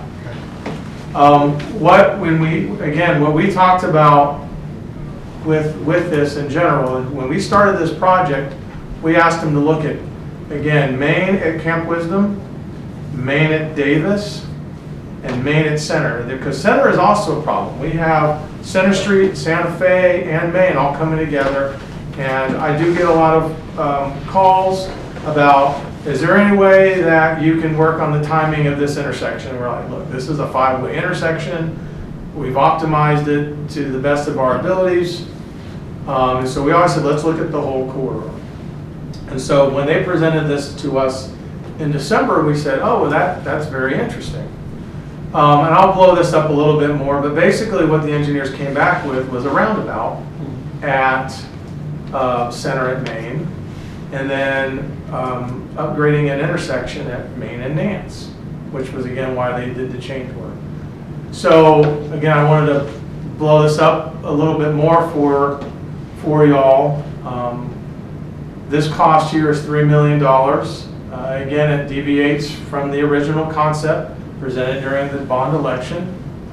But what we found is when they brought this to it, we anticipate some significant economic impact because really what this does is it really opens up, I feel like this really opened up this triangle right here. It's something that I know we hadn't really thought about. It ties into the future transit-oriented development for the comprehensive plan. It does address the challenges that we have here based on the current location. And this was something that the county said, yes, we can. This is something that we can get behind it. It meets all the criteria that we're looking for in a 7th call per project. It does require some right-of-way acquisition. It clips that tire shop.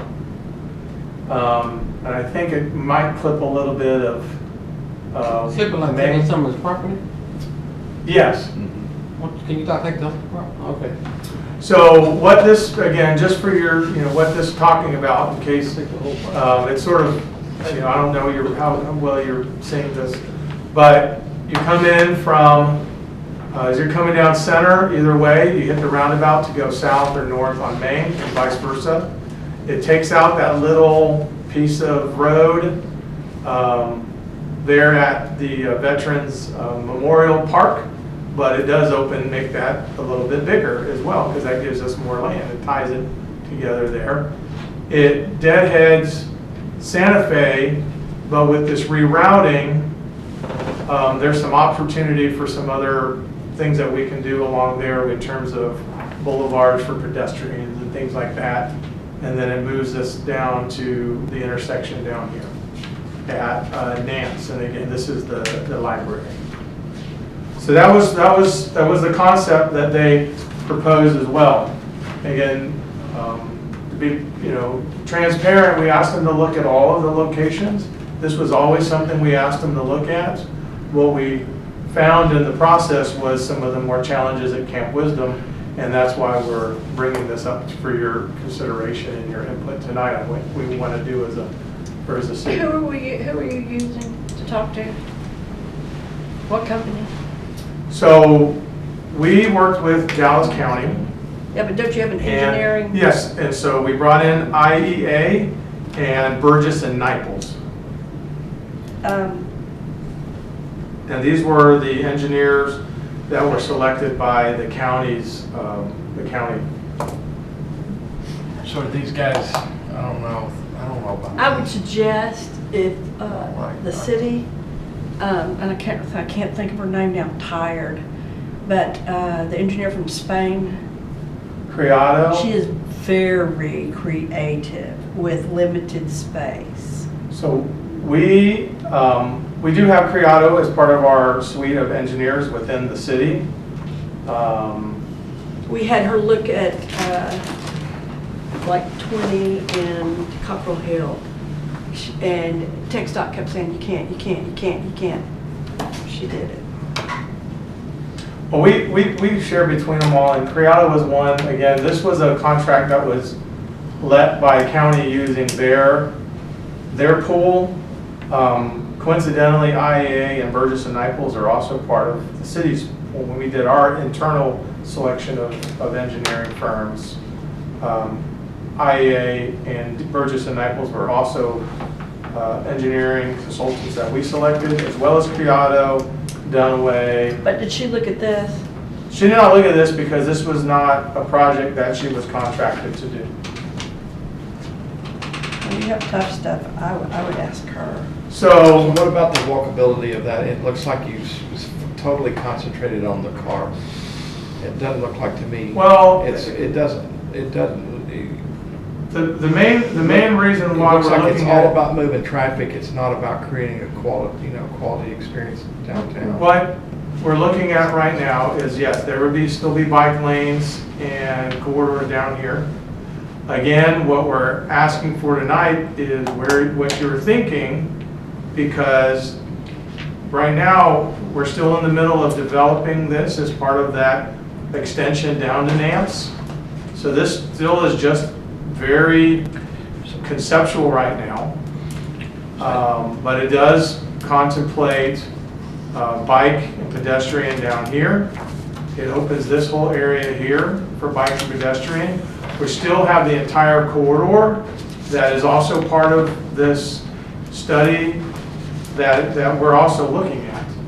The point of the bond project was not to look at currently the scope wasn't to go all the way with the bond money from I-20 all the way down. We were looking at particular focus areas for the bond project, and then using that to then leverage and get pricing for all the different pieces of this, so that we could start working with council and start funding this incrementally.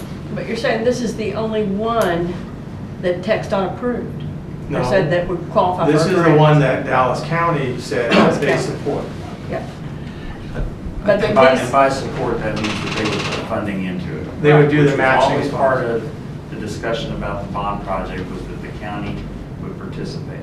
The county's not willing to participate on Camp Wisdom. So what we're gonna get to and what we wanna ask you is, if you wanna go with Maine and Camp Wisdom, then it's gonna be all on our dime.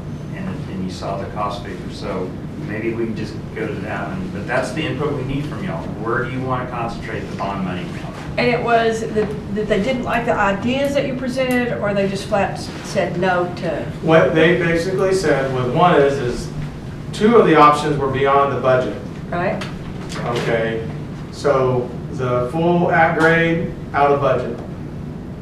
Main and Camp Wisdom Bridge, out of budget. The at grade basically said, yeah, it achieves this one thing, which is the straighten out the grade. But if that's all it's going to do, then that's not really what we want to support. We want to use our money on something that's going to achieve some other facets of their goals, bigger picture, which has a safety component, but has a trafficability component, but also has economic component, and also has multimodal components as well. Check all the boxes, that's what. Yeah. Right, because Well- they're gonna put their money where they get the most bang for it. Right, well, that's what I'm saying. To me, you ought to go back to the drawing board and use somebody who's creative enough to come up with, and if these are their two companies, you'd think that they would have someone that would come up with You what know, a lot of these they planners and want. stuff don't, there's a big difference between some of the best planners that know this stuff, than some of them that don't. Just some of them don't. I don't know who these guys are, I don't know enough to know. Well, I don't know They these don't- guys, but I'm talking about to do something that Dallas County would approve, would Yeah. accept. And then also Dallas County mentioned that we would want to consider, a longer corridor along Camp Wisdom. The corridor study Yeah. there too. There's a lot of factors on the east-west corridor, is what they were saying. I think that- that's a really valid, I think that's really Beyond the important to intersection. reinvent Camp Wisdom, and we have an opportunity to reinvent it and actually put some of those higher density projects on Camp Wisdom Yeah. that actually give us that extra money. And I think it's really important to study Camp Wisdom and Main Street together, both of them, because they're Me very too. important. So, Well, I mean, from a guidance standpoint, and that's, we're trying to get some input on that. It's, we would have to go back to the drawing board in essence with the county. And again, as Kevin mentioned before, the whole idea with this project was that it was only half funded, for the Camp Wisdom. And then they came back and said, well, this isn't going to meet it. Obviously the importance of having it being multimodal, walking, hiking, biking, as you saw on the very first slide, dealing with the railroad and having any kind of, hike and bike on there. And so whoever the planner would be, as long as the railroad is not cooperating with us, it won't matter, unfortunately. It is unfortunate that we can't have a better relationship with any railroad. It's not just that particular railroad, it's all railroads. unfortunately. Was But it just that intersection at Camp Wisdom in Maine? Just the or is whole it all the way corridor. down? It's the whole corridor. When it comes to the railroad corridor, it's anything that has to do with railroad right of way is where they don't want anybody participating, whether it's, again, as Greg mentioned before, landscaping that they've asked us to rip out after we invested money to plant the materials, they come back. And they okayed it at the They time. did, okay, we Yes, had an they did. agreement, and then they came back, we brought that up, and but it's, again, having dealt with the railroad, they are supreme when it comes to their right of way. So let's go back, so we go back to that intersection, and so we tried to show all the options. We can go back, get with the county and say, would you be willing to look at if we do a corridor study for Camp Wisdom? But what we wanted to communicate to the city council was that the feasibility right now, as we're seeing it, is not looking good to get county match. We can go back and see what else we can do to see if there's anything else on a kind of like to your point, if there's anything more creative we can do on Camp Wisdom, we can most certainly check with that. But as you recall, when we had council, when we took this item to council to look at the main corridor, Main Street corridor from Camp Wisdom all the way down to Center, that was part of it. So they did meet that obligation. So we would go back to them and say we would want to go back and look at Camp Wisdom. And again, Camp Wisdom corridor, the only thing that we ever were looking at was the intersection proper at that location. Camp Wisdom and Main Street. So the scope was always reduced when you look at relative to the Daniel Dale corridor, where we were actually looking at, or that rebuilding an entire stretch of road. This was always a very focused, let's try to take care of this intersection, but let's look at the whole thing while we've got the county partnership for looking at feasibility along the entire corridor, because we wanted to make sure that we had a project that would be competitive for the 7th column. Who's paying for these guys? Are we or is county? We are doing we had a $150,000 cost share, they put in $150 for this corridor study. So the total was $300,000 50/50. Between these two companies? IEA is the prime, So this is, and then Burgess and Nypols was they brought in to help with that. this is so important right now. I mean, this is really, really important. So I mean, to shove it into like 20 more minutes or 15 minutes to look at it is really, seems, I mean, that's one of those places I think that we need to be able to get the whiteboard out and have somebody come in and help sketch some things, look at it closer. Is there some deadline on a decision that we have to do this tonight, or what? There's no decision tonight. What I would like, though, is where you want to go, because I am meeting, the next task force meeting is finally kicking off again on Thursday, and I would like to be able to tell them, I met with council, this is the guidance, this is where they want to go, so that we can then make sure that we bring them to you. So, Manny, you were talking about, how do we get other revenue? That's really revenue from the county. Well, that's just getting the plate, but there is a good opportunity in the triangle that was created down there for a lot of high density development there that could be big for us. If you can pay for it. No, private development. So that roundabout project does is help with that. Well, I don't know if it's the right one. I think the triangle is right. I'm just not sure about the round. I like roundabouts. Don't get me Do wrong. we have any money that I just we want to look at the pay walkability for all the closer. I county can't see. So this is still very conceptual. What? Okay, I like the triangle project there. There's a huge amount of opportunity. There's a lot of big opportunity. buildings, big buildings there. Yeah. Okay, And it's you right. have a real downtown. Right. We use them all. So here's the At that thing. point, yes, it's Okay, good. so this is still very conceptual, this roundabout project. There's a lot of work that still would need to be done on it.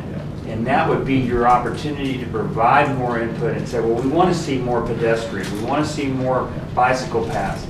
But the key question today is, Do you want to concentrate your money on Camp Wisdom and Main Street intersection, recognizing the county's not going to put any money into it, and it's going to cost? As it stands now, not if somebody else redid it. Redid They don't what? agree to what those first projects were Those are the three options to redo that intersection. that you have right now. There's not a lot of other options. That intersection has got a lot of challenges. It's got the railroad, it's got the double intersection with the traffic signals. Criado's not going to be a magic bullet to come in here and say something that's going to be. You don't know that. We even looked at a roundabout for Camp Wisdom with this group, and it wouldn't really work there. So we did get creative Might not with be, them. Kevin. But the thing, okay, so, but it's not going to have an economic impact. It's going to be a lot of challenges. Right now, the county's not interested in supporting it. So that's but if that's what y'all want to do, then we're just going to get off of this project, but recognize that you may have to spend more money on a Camp Wisdom. Why couldn't we do this? This is a lower hanging fruit to get. This one is. This one's easier to get. It's a lower hanging fruit. It's easy, but why couldn't we do the county this with the plan of us doing a more stretched out Camp Wisdom study? Why couldn't we do that without the county? Why couldn't we put that in our plan? We have to. We don't have any money. Pay for it. And she would tell you Well, if she couldn't. She'd Let's say. figure out how to raise it. You were asking for Let's somebody let's- want to give it to you, and you saying, no, I don't want it. But they have stipulations on what they're gonna give you. And so I think if it's not too far out of the line of what we're trying to accomplish, but that's not extra revenue you're looking for, and someone's gonna be We great. want their revenue, Give you Mark. some, but they have They're not willing stipulations to on buy how into they want anything it. we've got. They're not willing These to buy into these Camp things that are Wisdom. drawn out. They're not willing to They buy can- into Camp Wisdom. They are willing to partner with us on this project because, again, it checks the boxes. It's about traffic movement, it's about pedestrian, it's about bicycling, it's about economic development. And all that would happen on Camp Wisdom if it was done correctly. the Think way about they it wanted again, it. if This we is an pass this, easy if we one. pass I don't this. see That it. wouldn't, it wouldn't, because again, if you go back to the slide on Husted, again, we just said, we go get one more. Again, the railroad's not allowing us to go on there, so all the options that we had to have pedestrian, bike, that was being shot down because of the railroad. The railroad complicates it, Husted complicates it, and also the grade level at Camp Wisdom complicates it. That is what That's a makes- big one. It's but I'm not- huge. and It's huge. I but- totally agree. But when we talk about being able to check off the boxes what the county will participate in, if we can't do those kind of pedestrian pathways and so forth because of the railroad, that kills it And by the way, the other point. by itself, If you, unfortunately. if you As pass much this as we like opportunity They to partner with the didn't say county now, anything about the, Yeah. they're not gonna wanna come back to talk to you again for a while. That's a Oh. really If good you point. pass, You're absolutely yes, it right. will, no, I mean, they may say yes, yes, yes, but Please, the Mark. answer is no, no, no. And he's absolutely right, because the county, and I know this, the county has been willing to partner with us because we've been working with them on a wintergreen project. Right. They were not willing, because that project got killed, they didn't want to have anything to do with us. That's Once true. we started working with them, So I- yes, I was We've told got that good by the momentum. director. So I think, They were and I willing was to told work that- I think the main incentive. John Wiley, I know Yeah. John Wiley. I think the main incentive is a no-brainer. We ought to study because there's a huge opportunity to build a real downtown right there.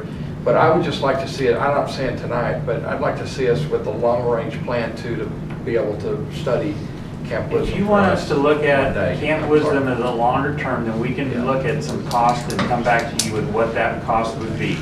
We could also discuss with the county to see if they would be willing to partner with us on a Camp Wisdom study, corridor study as well. So what if you could raise some But money? at the same time, what are you gonna do here? Because they're gonna move on. If we don't tell them what we're gonna do on here, they're gonna move on. I say do the main incentives, I mean, do that. So I'm saying to us too then, is the message should be for us that, yes, but that doesn't cut it out, that doesn't mean we're signing a no, we can talk about it later.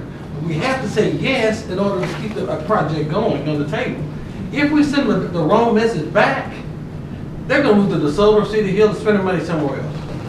Well, we say yes then. so that's- We're not throwing out this at all. It's what we're saying is, They're not going to participate. the corridor study says this is what you need to do at Camp Wisdom. This is what you need to do along the whole stretch of Main Street. This is what we recommend at East Davis and Main. This is what we recommend at Center at Main. This is what now, they said, let's go look at NAMS, and they're gonna make recommendations. And then what we have to figure out is, what do we wanna do first? I think what we wanna do first is what we can get the match for. What do we wanna do second? How much do these cost? What does it look like conceptually? So that as we get some money and have some cost estimates, we can go, okay, council, we finished phase 1, which we'll say is at Center at Main. What part do you want to do next? Do you want to do East Davis and Main? Do you want to go up to Camp Wisdom? Here are the prices. Here's the corridor. Here's those prices. What do we want to do? The whole corridor is what we want to do. And so it's sort of like a master plan for Main Street right now from Nance to I-20. And we've got to sort of be able to pick and choose what we want to do and look at the funding sources. Right now we have a funding source that will support some effort. What happened? I'm sorry. I don't know what I did. Some effort at Center at Main, but right now we have a funding source that will not support effort at Camp Wisdom at Main. It's not saying we don't want to go there. We do need to take care of it. It's, do we want to use, is that the first project we want to do, and do we want to spend all our bond money today on that? What answer are they looking for on Thursday? I am not clear at all. You're going to have a meeting on Thursday. I have no idea what in the world you're supposed to come out of this meeting with this council decision to tell them on Thursday. I don't know. The questions are, that I would say is, do you support us moving forward and developing this location and potentially having this... Setting aside Camp Wisdom in Maine. And setting aside Camp Wisdom, Maine as not the 7th call for project and shifting us down here in some configuration? Or is it, nope, council is firm on Camp Wisdom in Maine, and I So tell them 7th that. call is for this year. Yes, ma'am. I would say yes. My vote is yes. Doesn't have to be Doesn't this, But not it doesn't this- have but to be not this this. particular Yeah. concept. This But terrace we're okay. area. We're okay with this Area. first shot at the concept, and we're okay with setting aside Camp Wisdom in Maine because the dollars are just simply not there. We don't have them; they're not going to contribute. So we're going to have to take that and set it down as a secondary or even a tertiary consideration. And we can say that yes, we support something to do with this, and let's not have the county interfere with, right now with what we're doing at Camp Wisdom in Maine. I think another important aspect of this is it does address the downtown the Main Street area. Something that we have not put funding towards for many years. Camp Wisdom and Main Street, sort of, but not really. This would have, I think, a huge impact on the downtown area. Yeah, we Positive have never put economic. money at Camp Wisdom in Maine, and we have spent a lot of money down on that other part. But it's again about the economic bang for your buck. Because we used to have 4 lanes, and now we're down Camp Wisdom in Maine is to... developed out. You've got a lot of potential here. And I think this would be money well invested, especially when Well, you're there's no leveraging doubt, it with county. the highest price per square foot on the tax rolls property in all the cities down in Maine and Center. The highest price per square foot is in this region right here. Well, let's face facts. Camp Wisdom in Maine is not going to get done without another bond. That's right. That's it. Right. That's Well, fact. if you- and And if you want- our debt load cannot carry another bond without raising our taxes, so we're not even going there. So I might as well just say Camp Wisdom in Maine is not going to happen for We should've X had number of more- years, and let's do something else with what we We can. should have had more direction over the bond. Pardon me? We should have had more direction over the No, bond. no, that's look, past we history. knew exactly how much money we could spend based on our But fiscal we structure. built Our the fiscal parks structure and- says you got 21.6 to go, Your and you can't go revenue. over 21.6 without raising taxes. And that's what we agreed to. That's exactly what we agreed to. So we are not gonna raise taxes, we're not gonna go borrowing any more money to do a street that's gonna be up in You $4 want to to do $5 Camp million Wisdom- range. You want to do Camp Wisdom in Maine out of this bond issue, then you're also going to kill the Cedar Ridge bond project, and just because you're not going to be able to afford it. So that one's not going to get done. You would end up spending the rest of the bond money on Camp Wisdom in Maine, because the county won't match it. And the budget was built on them matching. Right. So that's the options that you have. Okay. So where do you want to put your money? I say yes. Yes. Well, take the money, Yeah. We really don't have any choice. I tell you what, I would. but I don't like that. This We need to concept come- is just a This is concept. conceptual. This will We would be come- reworked with your all's input and everything too. Yeah, because I'm not a conceptual person, I'm a numbers person, but, you know, Monty sees concept much better than I do. But I look at this and say, okay, this is phase one of some kind of thought process to go into this. This is exactly what I was talking about earlier, because you could, I don't know how many acres is that right there? 8? 8 acres. 8, I believe. So if you put 8 acres on that, the potential on that is for 8 acres times about 5 or 6 million per acre, not even being that dense. So 8 acres times 6 million per acre, we should be able to Okay, get. so how do we tell our citizens that voted for the bond for Camp Wisdom in Maine that we're not going to do it? I think it would be tied to feasibility. We looked at it. We always said it was based on the It's always feasibility been- and the it wasn't county's feasible. participation. And we also made it clear that bond projects could change depending on the conditions and depending on what happens, and that's the council. So we take the bond money that was set for Camp Wisdom in Maine and do what with that money? You're putting. You put it right in here. Put it right in here, and we go for a 50-50 match with the county. Right. Which is what the original project was based on. It was based on a match. It was Always based have on been the match. advertised. We always said that, it was based on the Yeah, match, always it was based based on on whether, we always said we have to do an engineering study to determine if we can address those issues. Just return on your money. Doing the concept. All right. Does Greg have what he needs? I will tell them to be prepared to come back when we get this a little bit more firm, so that we can talk to you guys and we'll have more plans laid out. So you just tell council has agreed with setting aside Camp Wisdom in Maine, and we want to do further exploration of this particular concept for Center and Maine and Santa Fe. And you also want us to look at what the cost of a corridor study on Camp Wisdom would be. East and west on Camp East and Wisdom. west, Yeah. and we'll also see if the Since county that's would what be the interested in people believe. partnering with us on that. What do you think about, I've done this in other places where actually the private sector actually went out and raised some of the seed money to start those studies. Private landowners. We've done it. We did it on Fort Worth Avenue. I've done it in 2 places. We actually raised the first bit of money, so Camp Wisdom, I would be willing to help try to do that. From the I don't private think we'd sector. turn down money as long as there wasn't string attached to it. Right. Just Okay, can we move on? Mark.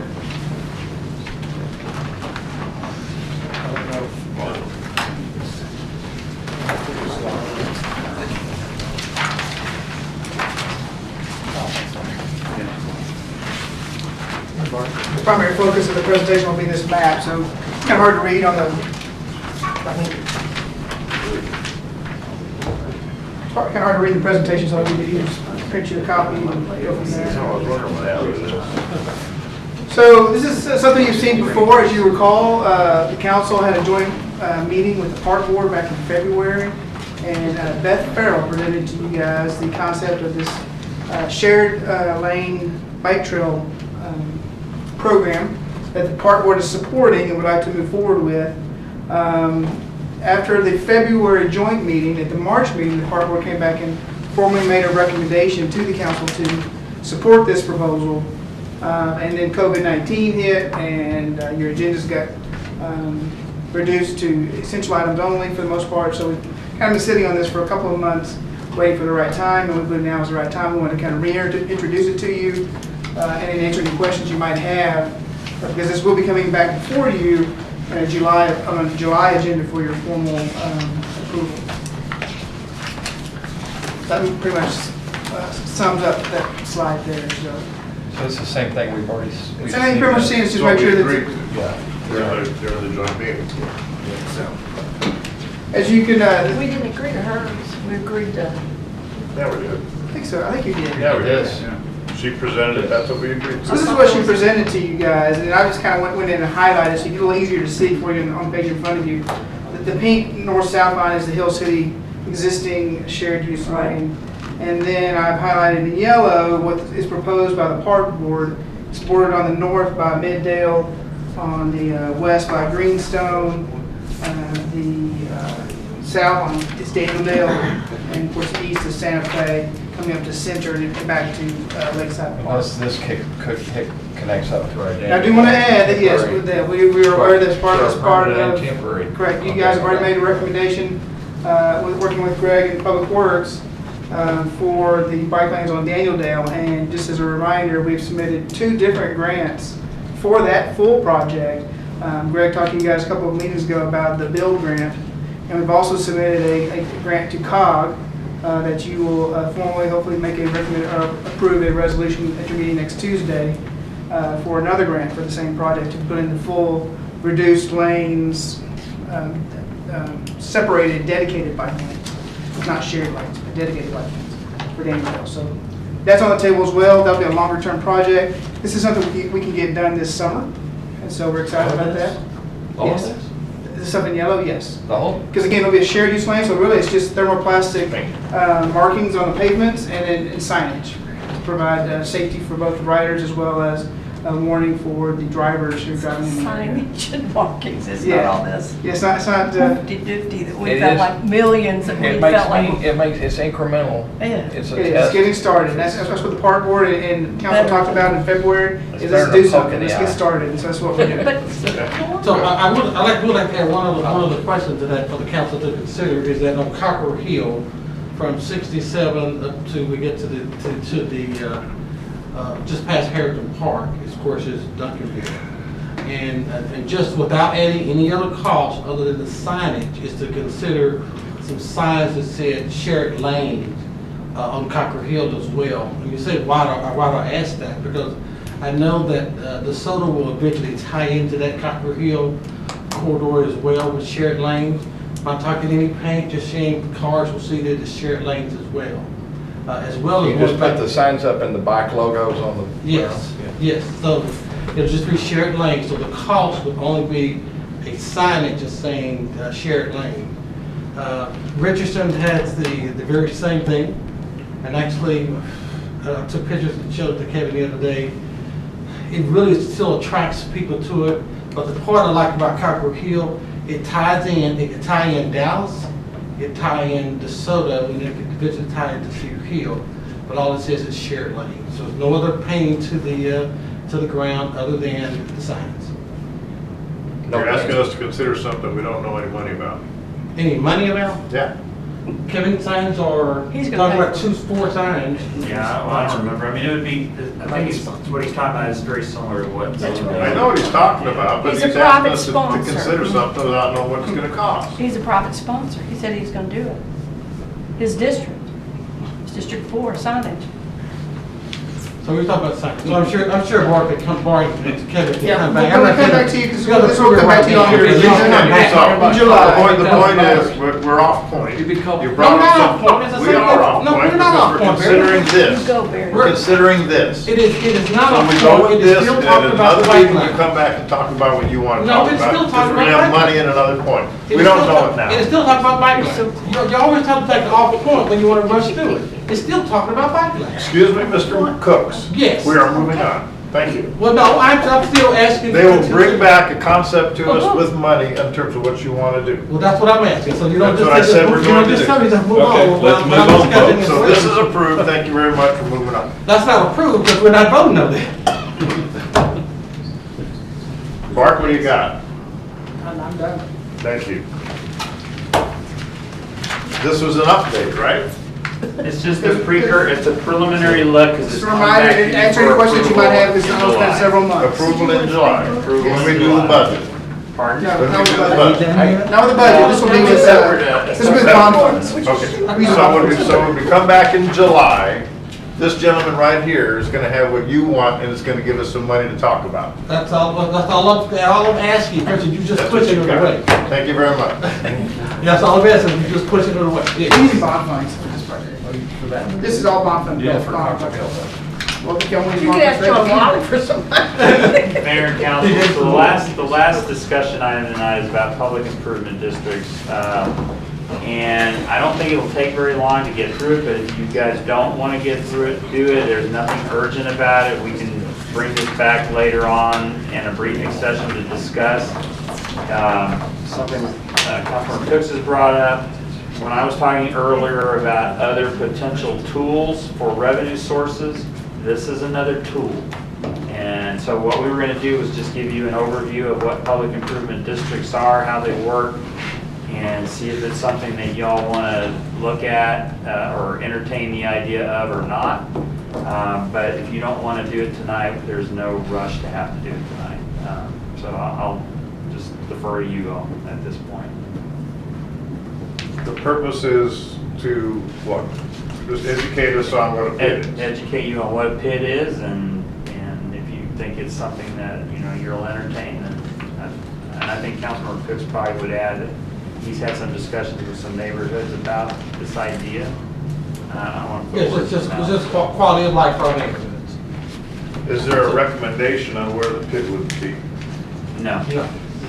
These. Isn't this something neighborhood vitalities also kind of No, encourage? we've not talked about it with neighborhood vitality, no. We've had a little bit, we've mentioned it before as a business pit also. This is something that can be done in a business district. So you can do it as a residential pit, you can do it as a business pit. But if you're gonna rush through it and want him to go through it in 5 seconds, I would prefer we put it on the presentation versus a 5-second rush me to get out of here at 10 o'clock. I think 3 minutes is the normal, isn't it? Yes, yes, but I'm saying that they already got the ants in his pants and he's ready to dance. Be my legacy.